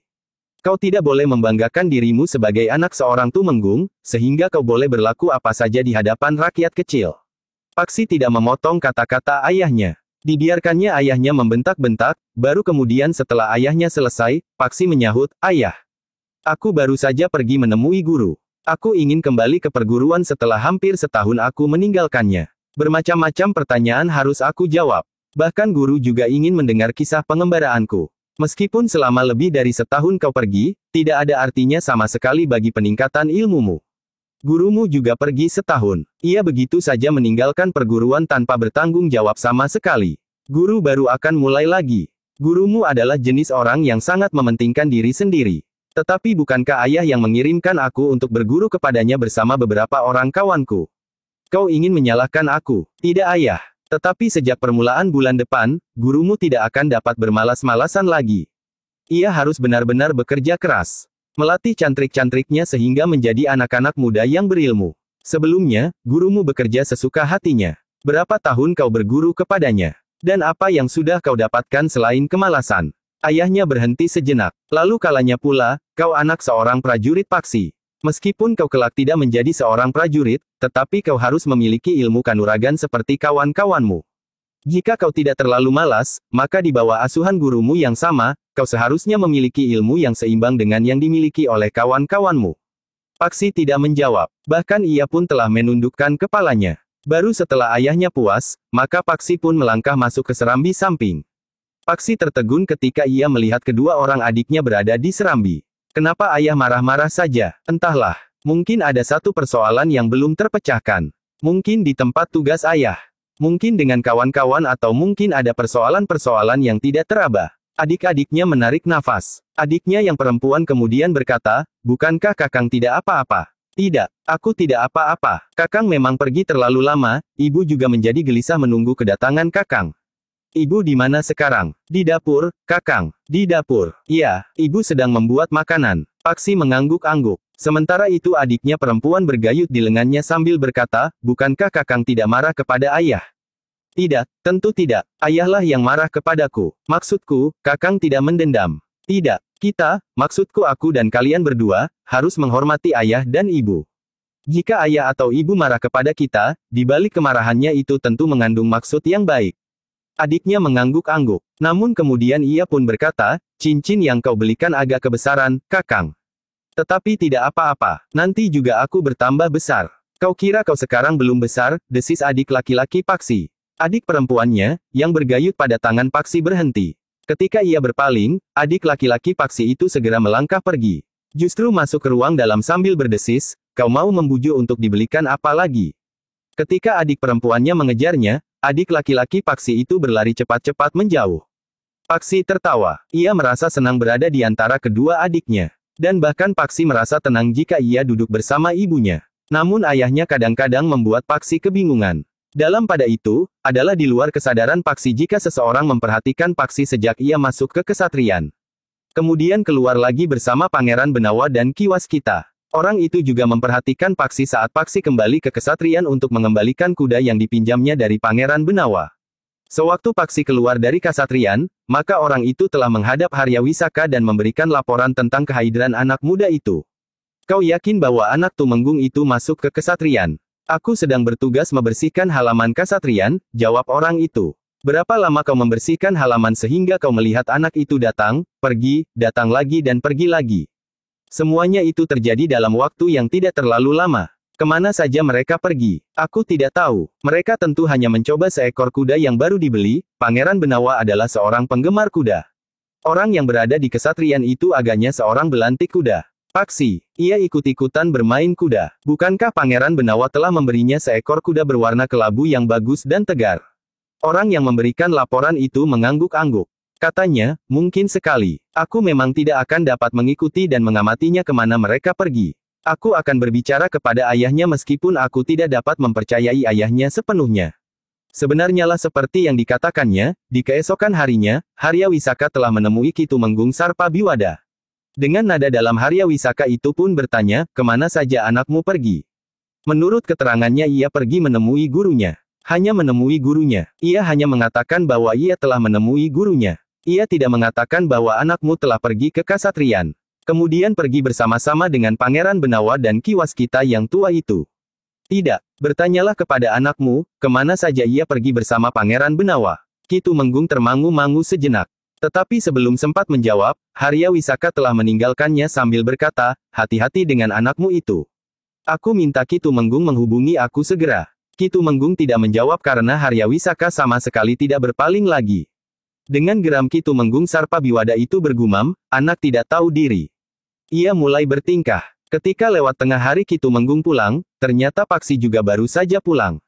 Dengan wajah yang geram ayahnya pun memanggilnya, aku ingin bicara. Paksi termangu-mangu sejenak. Apalagi yang akan dilakukan oleh ayahnya itu? Ketika Paksi menemui ayahnya di Pringgitan, adik laki-lakinya tiba-tiba saja ikut muncul di Pringgitan. Tetapi ayahnya segera mengusirnya, kau tidak boleh mendengarkan pembicaraan orang lain jika kau tidak berkepentingan. Adik laki-laki Paksi itu termangu-mangu sejenak. Ada perasaan iba di sorot matanya. Ia tahu, bahwa kakaknya itu tentu akan dimarahi lagi. Apa yang sebenarnya dikehendaki ayah atas kakang Paksi, ia sudah melakukan tugas yang sangat berbahaya itu dan bahkan mempertaruhkan nyawanya. Kakang Paksi sudah berhasil menemukan cincin yang dikehendaki oleh ayah. Jika kemudian cincin itu diambil oleh Pangeran Benawa, tentu bukan salah kakang Paksi, berkata adik laki-lakinya itu di dalam hatinya. Tetapi anak muda itu tidak berani melanggar perintah ayahnya itu, maka ia pun segera meninggalkan Pringgitan. Demikian adik laki-laki Paksi itu hilang di balik pintu, maka ayahnya itu pun mulai membentaknya, kau kemarin pergi kemana? Bukankah aku sudah mengatakan, ayah? Aku pergi menemui guruku. Hanya menemui gurumu. Tidak, aku juga menghadap Pangeran Benawa, karena aku ingin membicarakan perkembangan perguruan itu dengan Pangeran Benawa dan Ki Waskita. Kau tidak dapat berbohong kepadaku. Jika gurumu ingin berbicara dengan Pangeran Benawa, tentu gurumu yang akan menghadap, bukan Pangeran Benawa yang datang menghadap gurumu. Tetapi ternyata Pangeran Benawa sendiri menyatakan kesediaannya untuk pergi. Sebenarnya guru masih belum ingin bertemu langsung dengan Pangeran Benawa, guru hanya ingin aku menyampaikan beberapa persoalan yang menyangkut perkembangan perguruan itu. Tetapi Pangeran Benawa sendiri yang ingin bertemu langsung dengan guru serta menyaksikan sendiri keadaan perguruan itu. Karena itu, maka Pangeran Benawa dan Ki Waskita telah pergi menemui guru. Kau tidak berbohong. Tidak, ayah. Aku tidak berbohong. Tetapi apa hubungannya antara perguruan itu dengan Pangeran Benawa? Sebagaimana ayah ketahui, perguruan itu diperuntukkan bagi anak-anak muda, yang pada umumnya adalah keluarga para prajurit atau pejabat istana yang lain. Pangeran Benawa sebagai putra Kangjeng Sultan tentu ikut berkepentingan. Ternyata Pangeran Benawa juga menjadi sangat tertarik untuk ikut membantu mengembangkan perguruan itu. Guru berharap bahwa Pangeran Benawa akan dapat membantu membiayai kelengkapan sanggar yang terlalu sederhana itu. Bahkan mungkin peralatan yang lain, berjenis-jenis senjata yang sangat diperlukan serta keperluan-keperluan lainnya. Ayahnya mengerutkan dahinya. Dengan nada berat ia pun kemudian berkata, Paksi, apakah hubunganmu dengan Pangeran Benawa terlalu rapat? Tidak ayah. Kenapa kau berani menghadap Pangeran Benawa di Kasatriyan jika kau belum mengenalnya dengan baik? Pangeran Benawa adalah seorang pangeran yang baik. Sejak aku menerima ganjaran dari Kangjeng Sultan serta seekor kuda dari Pangeran Benawa, aku menjadi yakin bahwa Pangeran Benawa adalah seorang pangeran yang bersedia mendengarkan persoalan-persoalan yang timbul terutama yang ada hubungannya dengan kepentingan Pajang. Kau tahu apa tentang kepentingan Pajang? Aku menghadap Pangeran Benawa atas perintah guru, yang menganggap bahwa perguruan itu adalah perguruan yang menyangkut kepentingan masa depan Pajang. Karena di perguruan itu ditempa anak-anak muda yang diharapkan akan memegang masa depan. Termasuk kau. Bukankah ayah berharap demikian? Omong kosong. Jika masa depan Pajang ada di tangan orang-orang yang kepalanya kosong seperti kepalamu itu, lalu apa jadinya Pajang? Agaknya aku tidak akan ikut bersama-sama mereka yang akan memegang masa depan, ayah. Tetapi kawan-kawanku yang lain yang akan ikut menjadi pembantu utama Pangeran Benawa dan Raden Sutawijaya. Bukankah kelak Pajang akan berada di tangan mereka? Cukup. Kau tidak usah berbicara tentang masa depan. Jika ada orang lain yang mendengarnya, kau hanya ditertawakan saja. Aku tidak akan berani berbicara dengan orang lain tentang hal ini ayah. Kepada ayah pun sebenarnya aku agak segan mengatakannya. Karena itu, maka aku belum bercerita tentang rencana pembenahan perguruan itu. Kening Ki Tumenggung nampak berkerut. Namun kemudian ia pun berkata, untuk sementara aku percaya. Tetapi jika kau berbohong, aku tidak akan memaafkanmu. Aku berkata sebenarnya, ayah. Jika ayah tidak percaya, ayah dapat bertanya kepada Pangeran Benawa atau kepada guru atau kepada Ki Waskita. Ki Tumenggung termenung sejenak. Ia mengenal Ki Panengah yang diserahi untuk menangani anak-anak para prajurit dan pejabat-pejabat istana yang lain.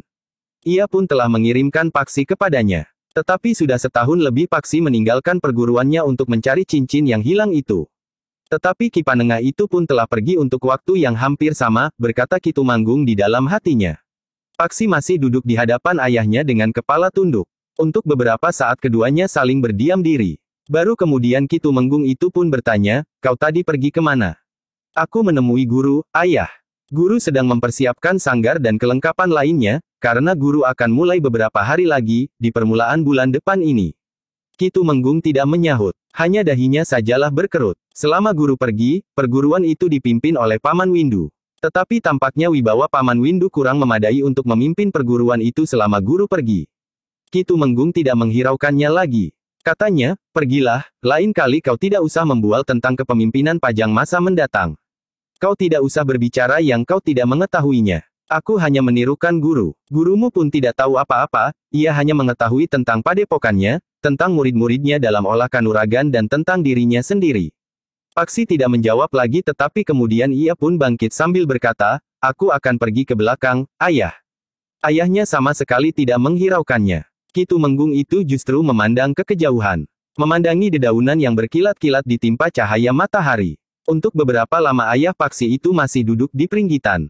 Ia membenarkan pesan Harya Wisaka, bahwa ia harus berhati-hati terhadap Paksi. Nampaknya Guru Paksi mulai berbicara tentang beberapa kemungkinan yang dapat terjadi Pajang. Tetapi Ki Tumenggung tidak dapat menuduhnya dengan serta-merta. Ia harus mempunyai bukti yang cukup, atau setidak-tidaknya sesuatu yang pantas untuk dicurigai. Karena itu, maka Ki Tumenggung masih harus menunggu satu kesempatan untuk bertindak terhadap Paksi. Tujuan akhir Ki Tumenggung adalah menyingkirkan Paksi dari rumah itu atau jika mungkin menemukan bukti bahwa Paksi telah melakukan suatu tindakan yang bertentangan dengan Pageran. Namun dalam pada itu, ternyata Pangeran Benawa menanggapi niat Ki Panengah itu untuk menertibkan perguruannya dengan sungguh-sungguh. Karena itu, maka Pangeran Benawa pun telah menghubungi ayahandanya. Pangeran Benawa ingin segala-galanya selesai sebelum Ki Panengah mulai kegiatannya kembali setelah untuk setahun lamanya ia meninggalkan perguruannya itu. Ki Panengah sendiri terkejut ketika Pangeran Benawa itu pada satu hari berkata kepadanya, "Aku sudah melakukan semua usaha yang aku anggap akan berarti bagi perguruan ini. Karena itu, aku berharap bahwa dalam beberapa hari lagi, Ayahanda Sultan akan dapat memberikan kekancingan baru bagi perguruan ini serta menggugurkan kekancingan yang lama." "Kami tidak tergesa-gesa Pangeran. Jika di permulaan bulan depan, kami harus memulainya lagi, maka segala sesuatunya telah bersiap." Ki Panengah dapat membayangkan sesuatu yang lebih berarti dari rencana Ki Panengah itu. "Maksud Pangeran, bersiap-siap sajalah, Ki Panengah." Ki Panengah tidak bertanya, apa rencana Kangjeng Sultan dengan perguruannya itu. Agaknya Pangeran Benawa masih ingin merahasiakannya. Paksilah yang terkejut ketika ia mengunjungi Pangeran Benawa di Kesatrian, tiba-tiba saja Pangeran Benawa itu berkata, "Kebetulan kau datang, Paksi Ayahanda ingin mendapat keterangan langsung dengan orang yang berkepentingan dengan perguruan itu." "Maksud Ayahanda, dengan demikian maka pendapat itu akan mendapat dukungan langsung dari tubuh perguruan itu sendiri." "Jadi maksud Pangeran, aku ingin mengajakmu menghadap Ayahanda." "Hamba, ya, kapan kita harus menghadap?" Sekarang, hamba tidak bersiap untuk menghadap Kangjeng Sultan, mungkin pakaian hamba tidak pantas atau mungkin kekurangan-kekurangan lain, sehingga hamba tidak sepantasnya menghadap sekarang. Jika kau merasa dirimu pantas menghadapku, maka kau tentu juga merasa pantas menghadap Ayahanda." Paksi termangu-mangu sejenak. Sulit baginya untuk menjawab, jika ia salah ucap, maka Pangeran Benawa akan dapat tersinggung karenanya. Karena itu Paksi pun berkata, segala sesuatunya terserah kepada Pangeran. Sebenarnya lah, seperti apa yang direncanakan, Pangeran Benawa telah mengajak Paksi untuk menghadap. Meskipun bukan saatnya, namun Pangeran Benawa berhasil mendapatkan kesempatan itu. Ketika Pangeran Benawa mengajak Paksi memasuki salah satu ruangan di serambi kanan Istana Pajang, maka ia melihat ayahnya duduk seorang diri. Namun Pangeran Benawa masih sempat melihat dua orang perempuan memasuki ruangan sebelah. Pangeran Benawa menarik nafas dalam-dalam. Tetapi ia sudah terbiasa melihat perempuan-perempuan di sekitar ayahandanya. "Ada apa Benawa?" bertanya Kanjeng Sultan. Pangeran Benawa duduk bersila di hadapan ayahandanya, sementara Paksi duduk di belakangnya sambil menundukkan kepalanya. "Hamba akan mengulangi permohonan hamba, Ayahanda." "Permohonan apa?" "Tentang perguruan itu." "Oh, aku kira kau memerlukan seorang perempuan." Pangeran Benawa tidak menjawab, tetapi giginya terkatup rapat-rapat. "Bagaimana dengan perguruan itu?" "Hamba membawa Paksi menghadap." "Siapakah Paksi itu?" "Anak muda yang pernah mendapatkan ganjaran dari Ayahanda karena menolong hamba." "Oh, ya, aku ingat. Apa hubungannya anak itu dengan perguruan yang pernah kau sebut-sebut?" "Paksi adalah salah seorang murid dari perguruan itu." Kanjeng Sultan pun mengangguk-angguk. Namun kemudian Kanjeng Sultan itu pun berkata, "Ceritakanlah keadaan yang sebenarnya dari perguruanmu itu Paksi." Jantung Paksi memang menjadi berdebar-debar tetapi setelah menyembah, maka ia pun menceritakan tentang perguruan apa adanya. "Jadi apa yang diinginkan oleh Ki Panengah?" bertanya Kanjeng Sultan. Paksi memandang Pangeran Benawa sekilas. Namun Pangeran Benawa pun tanggap, Paksi ingin memastikan, apa yang harus dikatakannya, karena maka Paksi pun kemudian berkata, "Katakanlah apa yang sebenarnya yang diinginkan oleh gurumu." Paksi menarik nafas dalam-dalam, setelah menyembah, maka Paksi pun berkata selanjutnya, "Guru hamba ingin terjadi perubahan tatanan di perguruannya. Selama ini guru tidak mempunyai wewenang apa-apa untuk mengatur perguruannya. Bukankah itu wewenang seorang guru, ia dapat menentukan apa yang terbaik bagi perguruannya?" Namun Pangeran Benawa lah yang kemudian berkata, "Ayahanda telah memberikan kekancingan yang justru mengikatnya." "Aku," bertanya Kangjeng Sultan, "Ayahanda memberikan kekancingan yang sangat memberati wewenangnya. Tugas-tugas diatur oleh para perwira dan para petugas istana. Tidak mungkin, seorang guru yang memimpin sebuah perguruan mempunyai wewenang sepenuhnya atas perguruannya itu." Ayahanda, berkata Pangeran Benawa, hal itulah yang membuat perguruan Ki Panengah tidak pernah maju, karena itu Ki Panengah memohon agar kekancingan itu ditinjau kembali. Itu aneh sekali, aku adalah pengembara di masa muda, aku memasuki banyak sekali perguruan, aku berguru kepada orang-orang yang berilmu tinggi di padepokan kecil sekalipun. Tetapi para pemimpin perguruan itu mempunyai wewenang sepenuhnya. Itulah anehnya Ayahanda. Baiklah, besok hamba akan menghadap lagi sambil membawa kekancingan itu. Perintahkan kepada siapapun untuk mengambil kekancingan itu. Aku menunggu di sini. Ketika Pangeran Benawa berpaling kepada Paksi, maka Paksi pun berkata, hamba akan mengambilnya Pangeran. Bawa kudaku, agar lebih cepat. Kepada siapa hamba harus mengatakannya, bahwa hamba telah mendapat perintah dari Pangeran. Kepada pekatik itu, bukankah ia tahu bahwa kau juga pernah meminjam kudaku? Katakan, bahwa aku sedang menghadap Ayahanda. Kiu pun harus segera kembali menghadap. Hamba mohon diri Pangeran, ampun Kanjeng Sultan. Pergilah, desis Kanjeng Sultan. Sejenak kemudian, Paksi pun meninggalkan serambi kanan dan langsung pergi ke kesatrian. Ia pun segera menemui pekatik kuda yang pernah dikenalnya. Paksi memang tidak mendapat kesulitan untuk meminjam seekor kuda, sehingga sejenak kemudian Paksi pun telah menuntun kuda itu keluar regol kasatrian. Memang ada beberapa pertanyaan dari para prajurit yang bertugas di regol kasatrian. Tetapi ada di antara mereka yang sudah mengenalnya sehingga membiarkan Paksi lewat sambil membawa seekor kuda. Anak laki-laki Ki Tumenggung Sarpabiwada, beberapa salah seorang di antara para prajurit itu. Yang lain menyambung, yang pernah mendapat ganjaran dari Kangjeng Sultan. Sedangkan yang lain lagi berkata, juga seekor kuda dari Pangeran Benawa. Kenapa ia masih meminjam kuda Pangeran Benawa sekarang? Bertanya seorang prajurit yang belum mengenal Paksi. Bukankah kau dengar, bahwa anak muda itu menurut pengakuannya diutus oleh Pangeran Benawa? Prajurit itu mengangguk-angguk, sementara Paksi pun telah melarikan kudanya menuju ke rumah gurunya. Gurunya menarik nafas dalam-dalam, katanya, ternyata aku sudah terlalu lamban bagi Pangeran Benawa, aku heran, segala sesuatunya tidak harus ditangani segera. Pangeran Benawa agaknya ingin persoalan ini segera selesai dengan tuntas. Iya, itulah sebabnya aku merasa terlalu lamban bagi Pangeran Benawa. Tetapi aku akan mencoba untuk mengikuti irama gerak dari pangeran itu. Sejenak kemudian Paksi telah melarikan kudanya kembali ke istana. Dituntunnya kudanya lewat regol kepatihan pula. Begitu cepat kembali, bertanya seorang prajurit. Iya, Ki Sanak, hanya sekedar menyampaikan sedikit pesan dari Pangeran Benawa. Prajurit itu mengangguk-angguk. Setelah mengembalikan kuda yang dipinjamnya, maka dengan cepat Paksi kembali ke istana. Seorang prajurit telah mengantarkannya memasuki serambi. Pangeran Benawa memang masih berada di serambi, bahkan Kangjeng Sultan pun masih duduk di serambi pula. Paksi pun kemudian menyerahkan surat kekancingan itu kepada Pangeran Benawa yang menerukannya kepada Kangjeng Sultan. Kangjeng Sultan mengangguk-angguk. Katanya, iya, ini surat kekancingan resmi. Aku juga sudah membubuhkan pertanda. Sayang, waktu itu aku tidak begitu memperhatikan isinya, sehingga isi kekancingan ini memang telah sangat membatasi kebebasan Ki Panengah. Para perwira dan pejabat yang mengirimkan anaknya ke perguruan itu justru mempunyai banyak wewenang untuk menentukan arah dari perguruan itu. Baiklah, Benawa, berkata Kangjeng Sultan pula, aku akan membuat kekancingan yang baru. Aku akan berbicara dengan beberapa orang yang mempunyai pandangan jauh ke depan dari sebuah perguruan. Bukankah Ayahanda sendiri mengenal banyak sekali perguruan di masa muda? Tetapi tatanan kehidupan ini bergerak, Benawa. Aku harus menyadari itu. Sementara ini aku seakan-akan telah terpisah dari derap langkah beberapa perguruan terbaik di Pajang. Tetapi jika Ayahanda minta pendapat para perwira dan pejabat yang anaknya berguru pada Ki Panengah, maka persoalannya akan kembali lagi seperti semula.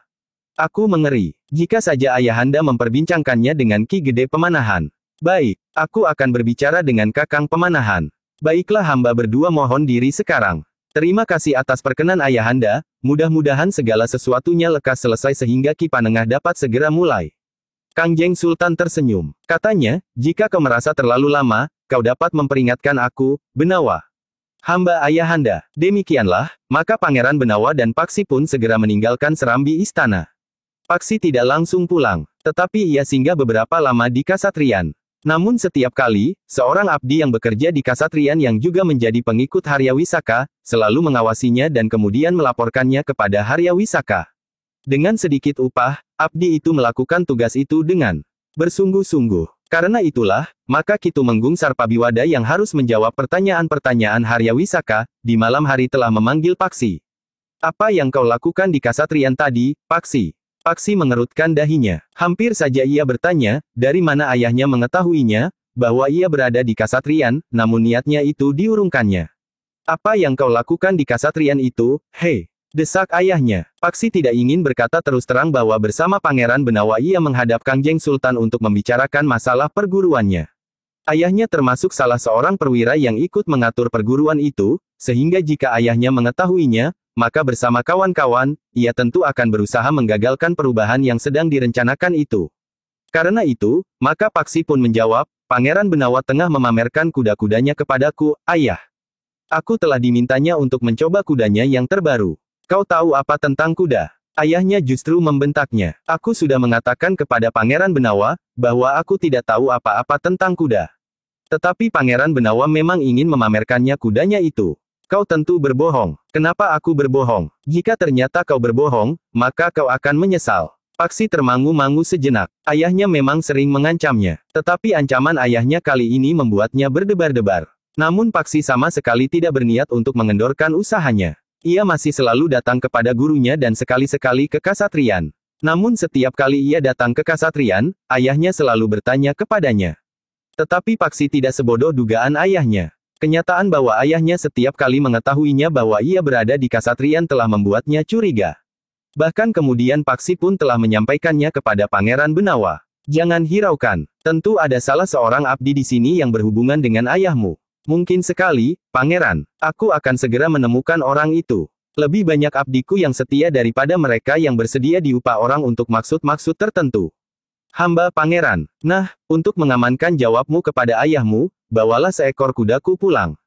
Maksud Pangeran, kau datang di Kasatriyan karena aku memamerkan kuda-kudaku kepadamu. Bukankah begitu? Paksi tersenyum. Ia tahu benar maksud Pangeran Benawa yang sudah dikenalnya dengan baik sifat-sifatnya di sepanjang pengembaraan mereka. Ketika Paksi kemudian pulang, maka ia pun telah membawa seekor kuda yang tegar seperti kuda yang pernah diberikan oleh Pangeran Benawa kepadanya. Demikian Paksi memasuki halaman dengan kuda hitam yang tegar itu, maka adik laki-lakinya telah berlari-lari menyongsongnya. Kakang mendapat ganjaran lagi, bertanya adik laki-lakinya itu. Tidak, jawab Paksi sambil tersenyum, Pangeran Benawa memamerkan kuda ini kepadaku. Aku dimintanya untuk mencobanya. Besok kuda ini harus aku kembalikan ke istana. Bagus sekali, Kakang, berkata adiknya, jika ayah melihatnya, ayah tentu ingin memilikinya.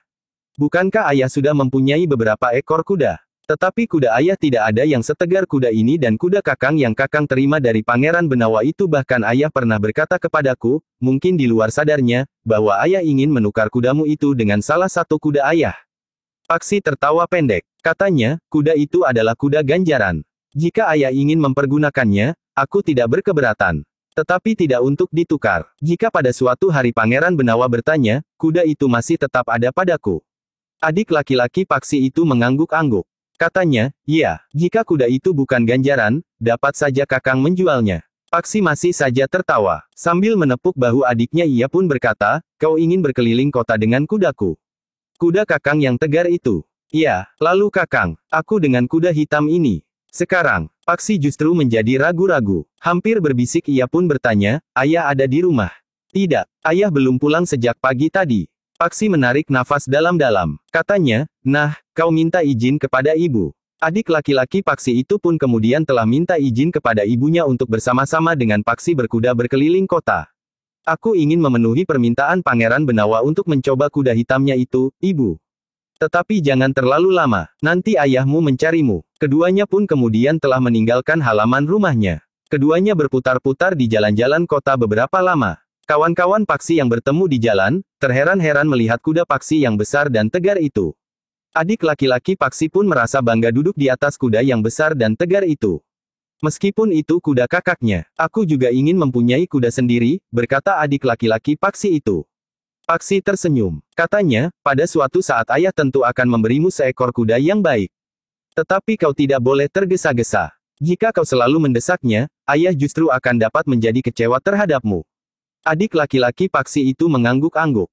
Ketika keduanya pulang, ayah Paksi sudah berada di rumah. Demikian ia melihat Paksi datang bersama adik laki-lakinya, maka ayahnya itu pun turun dari tangga pendapa sambil bertanya, kemana saja kalian berdua? Hanya berkeliling kota saja ayah. Seperti kemarin, Pangeran Benawa minta aku mencoba kudanya lagi.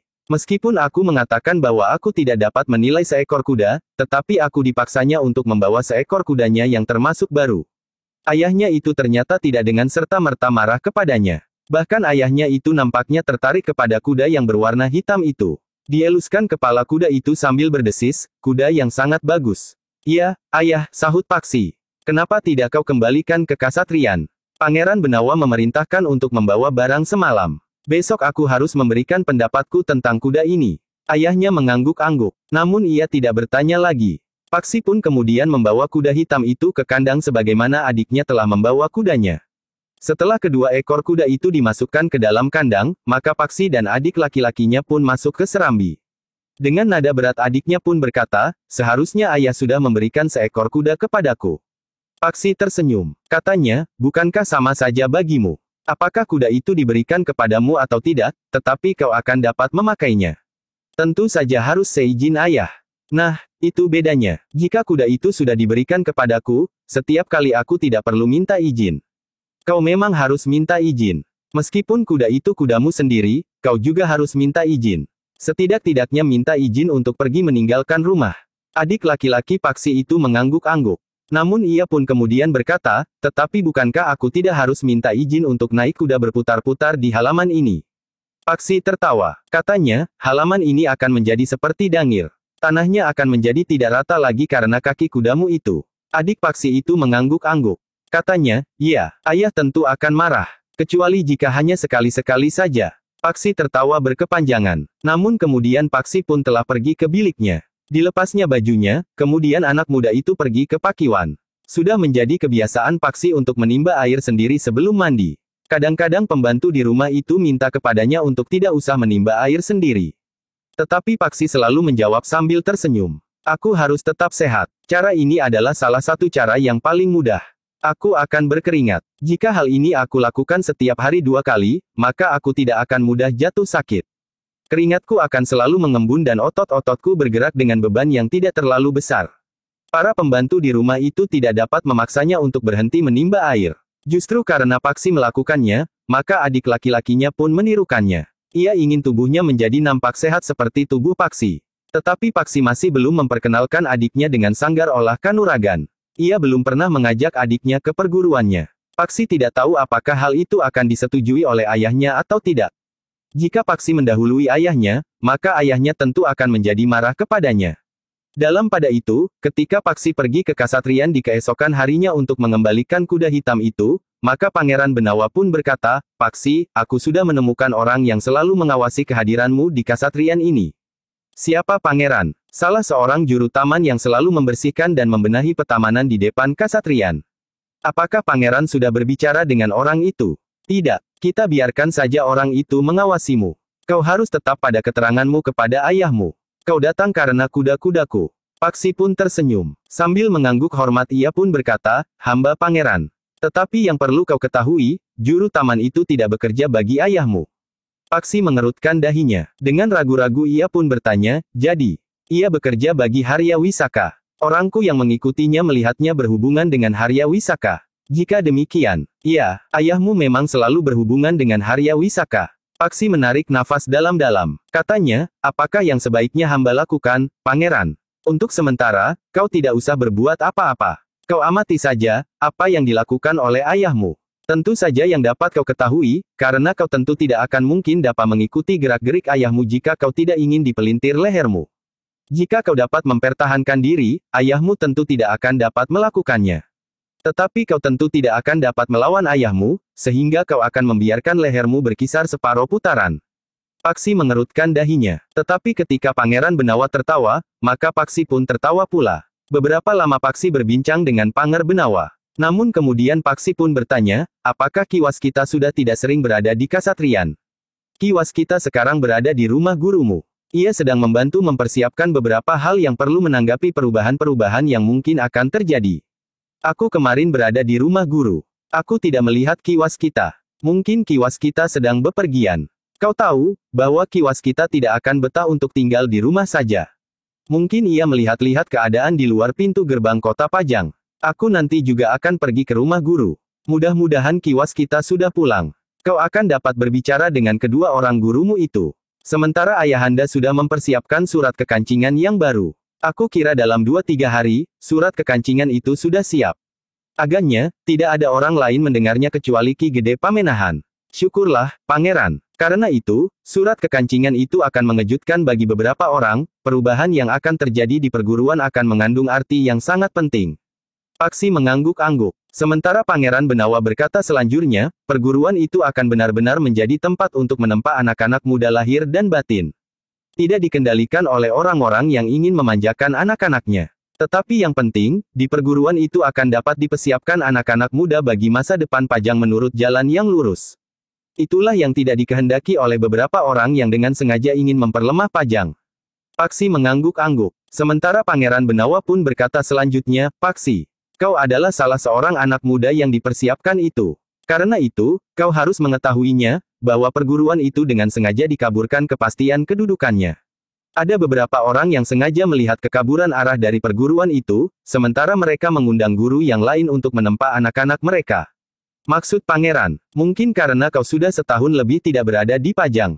Aku pun tidak mengetahui jika Kakang Mas Sutawijaya tidak memberitahukan kepadaku. Apa yang sudah terjadi? Beberapa orang dengan sengaja membuat perguruan itu tidak berarti. Dengan demikian, maka anak-anak muda yang berguru kepada Ki Panengah pun tidak akan mendapatkan apa-apa.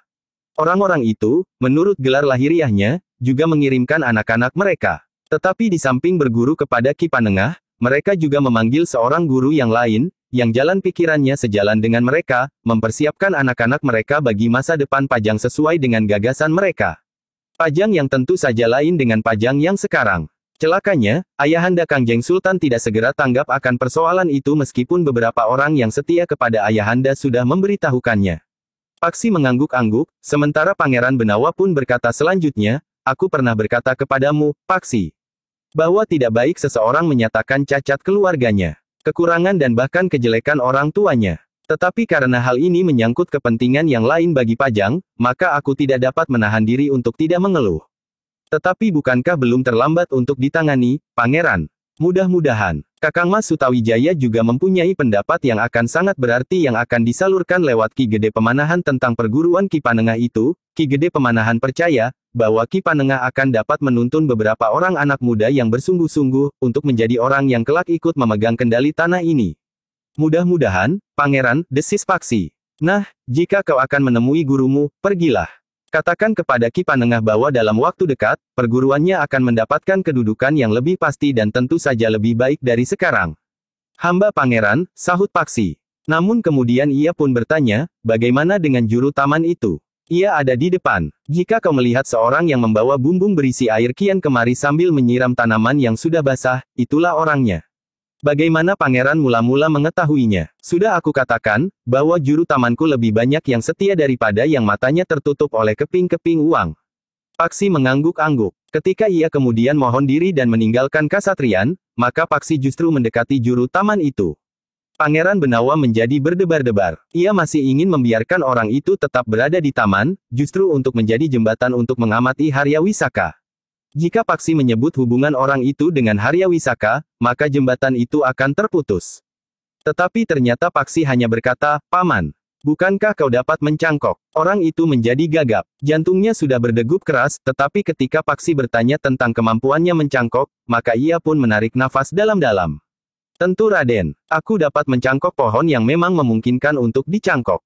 Tolong, cangkokkan aku bunga ceplok piring itu. Aku ingin menanamnya di halaman rumahku. Bukankah Raden Putra Ki Tumenggung Sarpa Biwada? Iya, menurut penglihatanku, di halaman rumah Ki Tumenggung sudah ada bunga ceplok piring. Paksi mengerutkan keningnya, sementara Pangeran Benawa tersenyum mendengar jawaban juru taman itu. Namun Paksi pun tangkas. Katanya, itu Paman, yang bunganya merah muda kecil-kecil berkelompok. Oh, itu kembang soka, Raden. Iya, itulah yang aku maksud. Jika itu yang Raden maksudkan, Raden tidak usah mencangkoknya. Aku akan mencongkel satu atau dua halangnya yang berakar. Raden tinggal menanam saja di halaman rumah Kaden. Paksi tersenyum. Katanya, tolong, bawa 2-3 batang ke rumahku. Juru taman itu termangu-mangu sejenak. Tetapi Pangeran Benawa justru berkata, juru taman, bawa beberapa batang pohon kembang soka itu ke rumah Ki Tumenggung Sarpa Biwada. Sore nanti, Paman, berkata Paksi kemudian. Juru taman itu masih saja termangu-mangu. Tetapi ia tidak dapat membantah, bahwa Pangeran Benawa sendiri pun telah memberikan perintah kepadanya. Demikianlah, Paksi pun meninggalkan Kasatriyan. Sekali ia masih berpaling, sementara Pangeran Benawa masih berdiri di tempatnya. Paksi memang langsung pergi ke rumah gurunya. Seperti yang dikatakan oleh Pangeran Benawa, bahwa Ki Mana Brewok memang berada di rumah gurunya itu.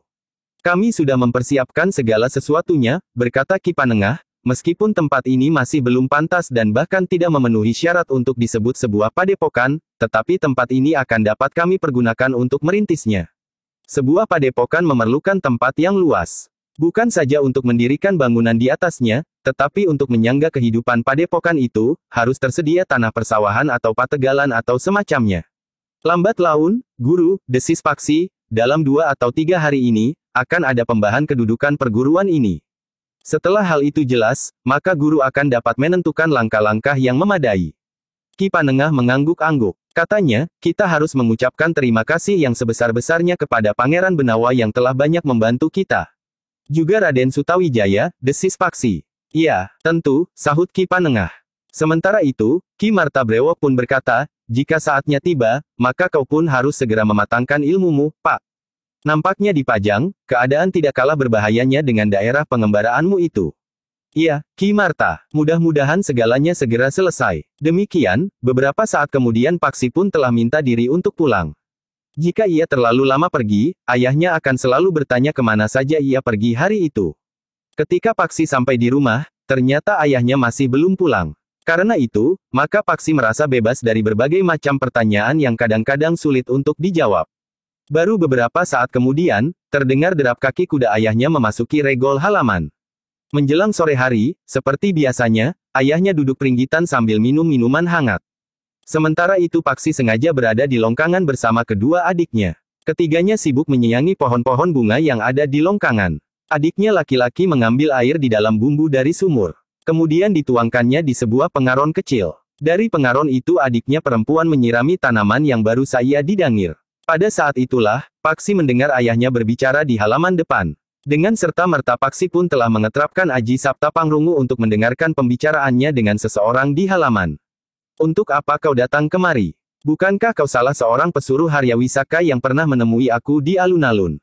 Iya, Ki Tumenggung. Tetapi aku datang tidak atas perintah Haryawisaka. Jadi perintah siapa? Raden Paksi. Paksi, apa hubunganmu dengan Paksi? Aku adalah abdi juru taman di Kasatriyan. Aku sudah tahu. Raden Paksi minta aku membawa beberapa batang pohon bunga soka atas izin Pangeran Benawa. Bahkan Pangeran Benawa juga memerintahkan aku untuk membawa batang kembang soka ini kemari. Anak setan. Jadi begitu dekatkah hubungan Paksi dengan Pangeran Benawa? Iya, bukankah Haryawisaka pernah memerintahkan aku untuk menyampaikan hal ini kepada Ki Tumenggung? Kau sampaikan sendiri kepada Paksi. Tetapi kau tidak perlu mengatakan kepadanya, bahwa kau pernah mengenal aku. Baik, Ki Tumenggung. Paksi menarik nafas dalam-dalam. Sementara itu, ayahnya pun telah naik lagi ke pendapa dan kembali duduk di pringgitan tanpa memberitahu kepada Paksi. Juru taman itulah yang kemudian pergi ke pintu seketang. Mengetuk pintu perlahan-lahan karena ia sudah mendengar seseorang berada di seketang. Paksilah yang menjenguk pintu seketang, karena ia tahu, bahwa juru taman itulah yang datang. Oh, kau, sapa Paksi, kau bawa batang kembang soka itu. Ya, Raden. Aku membawa beberapa batang. Bagus, terima kasih, berkata Paksi sambil memungut beberapa keping uang dari kantong ikat pinggangnya dan diberikannya kepada juru taman itu. Juru taman itu terkejut. Ternyata Paksi memberinya uang lebih banyak dari Haryawisaka setiap kali ia melakukan tugasnya yang jauh lebih berbahaya dari sekedar membawa beberapa batang pohon kembang soka. Sejenak juru taman itu justru berdiri termangu-mangu, namun Paksi pun kemudian berkata, ambillah. Kenapa? Banyak sekali, Raden, desis juru taman itu. Paksi tertawa. Katanya, tidak cukup banyak. Tetapi uangku hanya itu. Ini sudah sangat banyak, Raden. Aku mengucapkan terima kasih. Sudahlah. Bukankah kau harus kembali ke Kasatriyan? Ya, Raden. Sembahku bagi Pangeran Benawa. Pangeran Benawa tadi sedang pergi Raden. Sendiri. Tidak. Bersama Raden Sutawijaya. Kemana? Aku tidak tahu, Raden. Tetapi bukankah nanti Pangeran Benawa itu pulang Kasatriyan? Tentu, Raden. Nah, sampaikan sembahku. Baik, Raden. Juru taman itu pun telah meletakkan seikat batang kembang soka di uger-uger pintu seketang.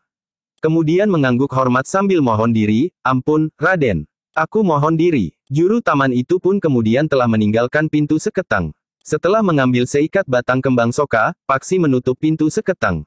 Tetapi tidak terlalu rapat, sehingga dari sela-sela pintu ia melihat juru taman itu berhenti sejenak di halaman. Mengangguk hormat kepada ayahnya yang duduk pringgitan, kemudian melangkah ke Regol. Paksi pun kemudian benar-benar menutup pintu seket itu rapat-rapat. Dengan demikian, Paksi semakin yakin, bahwa ayahnya memang termasuk salah seorang pengikut Harya Wisaka. Karena itu, seperti yang dikatakan oleh Pangeran Benawa, ia hanya mengawasinya sejauh dapat dilakukannya. Tetapi apa yang dapat aku lakukan terhadap ayahku sendiri meskipun ayahku menjadi salah seorang pengikut Harya Wisaka? Bertanya Paksi kepada diri sendiri. Namun di samping kegelisahan Paksi karena ayahnya lah seorang pengikut Harya Wisaka, Paksi pun harus mencari jawaban, kenapa ayahnya sangat membencinya, bahkan berusaha untuk menjauhkannya dari rumah, dari ibu dan dari adik-adiknya. Apakah sejak semula ayahnya sudah mengetahui, bahwa akhirnya ia akan berhubungan dekat dengan Pangeran Benawa serta mempunyai sikap yang berseberangan dengan sifat ayahnya itu? Paksi menarik nafas dalam-dalam. Untuk sementara Paksi memang harus menyimpan pertanyaan-pertanyaan yang tidak terjawab itu di dalam hatinya. Bahkan Paksi sama sekali tidak dapat melihat hubungan antara dirinya dengan sikap ayahnya yang memilih berpihak kepada Harya Wisaka itu ketika dirinya harus pergi meninggalkan keluarga untuk mencari cincin bermata 3 itu.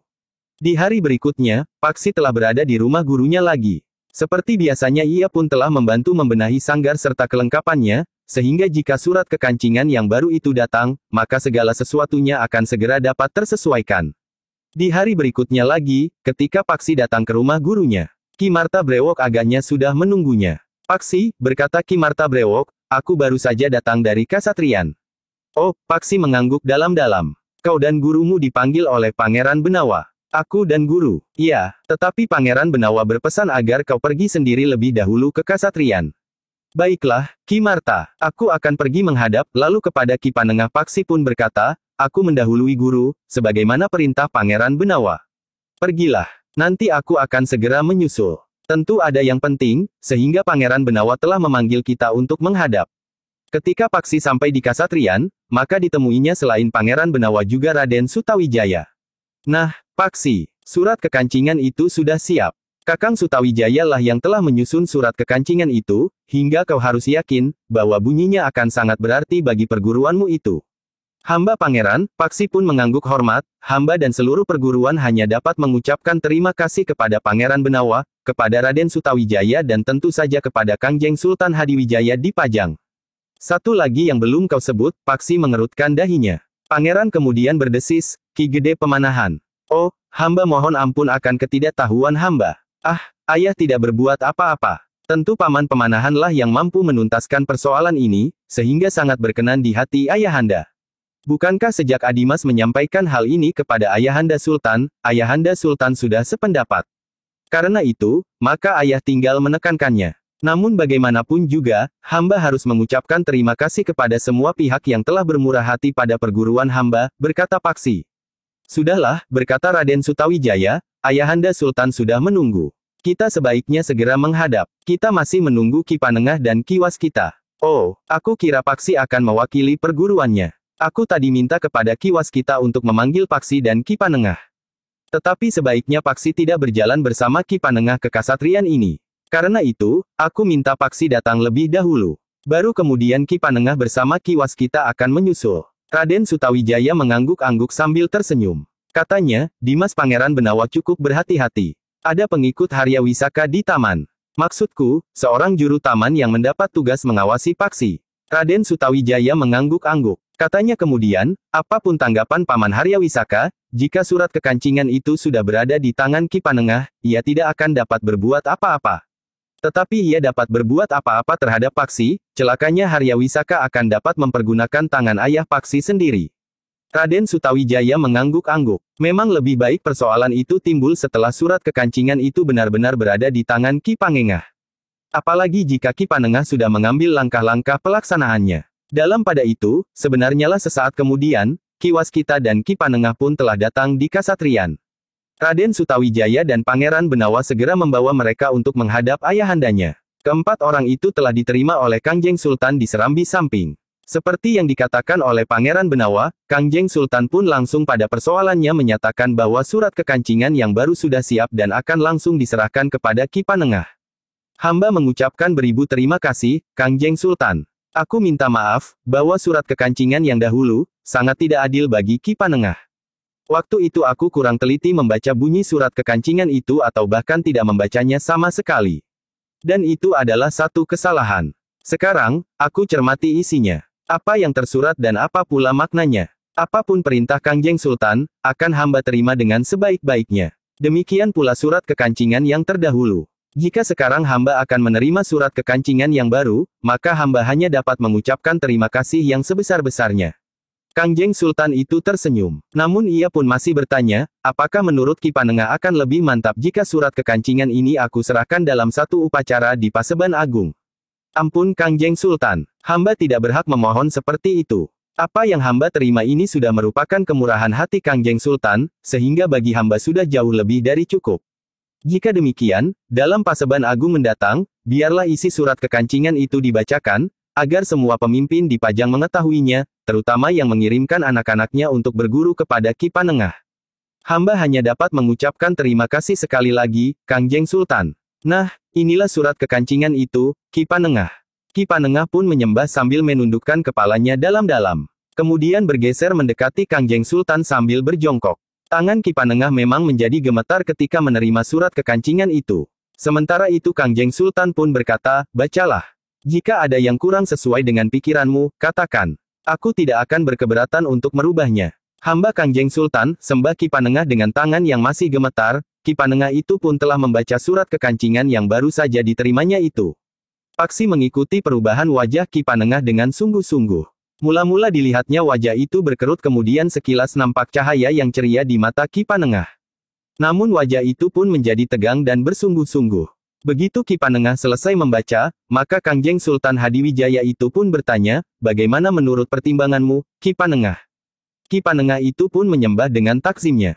Katanya, kemurahan hati Kangjeng Sultan melimpah di atas hamparan perguruan hamba itu. Bukankah sudah cukup? Jauh dari cukup, Kangjeng Sultan. Bahkan berlebihan, bukan saja yang bersifat kewadagan, tetapi juga wewenang yang Kangjeng Sultan limpahkan kepada hamba. Kangjeng Sultan tersenyum. Katanya, Ki Panengah. Aku juga menginginkan anak-anak muda yang akan menggenggam masa depan itu mempunyai bekal yang cukup. Lahir dan batin. Karena itu, maka mereka harus ditempa dengan cara yang benar. Itulah sebabnya aku setuju dengan Ki Panengah, bahwa perguruan itu harus mendapat perlindungan, agar Ki Panengah mempunyai wewenang yang cukup untuk mengatur diri sendiri tanpa campur tangan orang lain, apalagi campur tangan banyak orang yang mempunyai kepentingan yang berbeda-beda. Hamba mohon doa restu, agar hamba dapat menjalankan tugas hamba dengan baik, sesuai dengan keinginan Kangjeng Sultan. Aku akan mengikuti perkembangan perguruanmu, Ki Manengah. Jika hamba melakukan kesalahan, atau arah perguruan hamba tidak sesuai, hamba mohon Kangjeng Sultan atau seseorang yang ditunjuk memberikan peringatan kepada hamba. Kakang Pemanahan akan mendampingi Ki Panengah, sementara itu, aku akan mengirimkan kedua anakku ke perguruan Ki Panengah. Maksud Kangjeng Sultan, Benawa dan Sutawijaya akan menjadi murid perguruan Ki Panengah. Wajah Ki Panengah menjadi tegang. Katanya, bagai kia mungkin keduanya menjadi murid hamba. Menurut pendapat hamba, keduanya memiliki ilmu lebih tinggi dari hamba. Tentu tidak, Ki Panengah. Kangjeng Sultan tertawa, justru dari itu, biarlah keduanya menjadi tuntunan murid-murid yang lain. Setidak-tidaknya ada 3 orang panutan di perguruanmu. Benawa, Sutawijaya dan Paksi. Dengan demikian diharapkan murid-murid yang lain akan berusaha dengan sungguh-sungguh untuk mengikuti jejak ketiganya. Tetapi jika ketiganya justru menghambat perguruanmu, maka Kakang Pemanahanlah yang akan mengambil tindakan. Ki Panengah mengangguk dalam-dalam sambil menyembah. Ia tahu maksud Kangjeng Sultan. Ketiganya akan memancing anak-anak muda yang lain, yang berguru dengan bersungguh-sungguh, untuk memacu diri, agar mereka menempatkan dirinya, setidak-tidaknya tidak terlalu jauh ketiga orang anak muda itu. Aku merasa gembira pula, bahwa Ki Waskita telah menyatakan kesediaannya pula untuk bekerja bersama Ki Panengah membina perguruan itu. Dengan demikian aku yakin bahwa perguruan itu akan berkembang dengan baik. Lebih baik dari perkembangannya di masa sebelumnya, berkata Kanjeng Sultan selanjutnya. Hamba akan ikut berusaha, Kanjeng Sultan, sembah Ki Waskita. Bersambung ke jilid 17.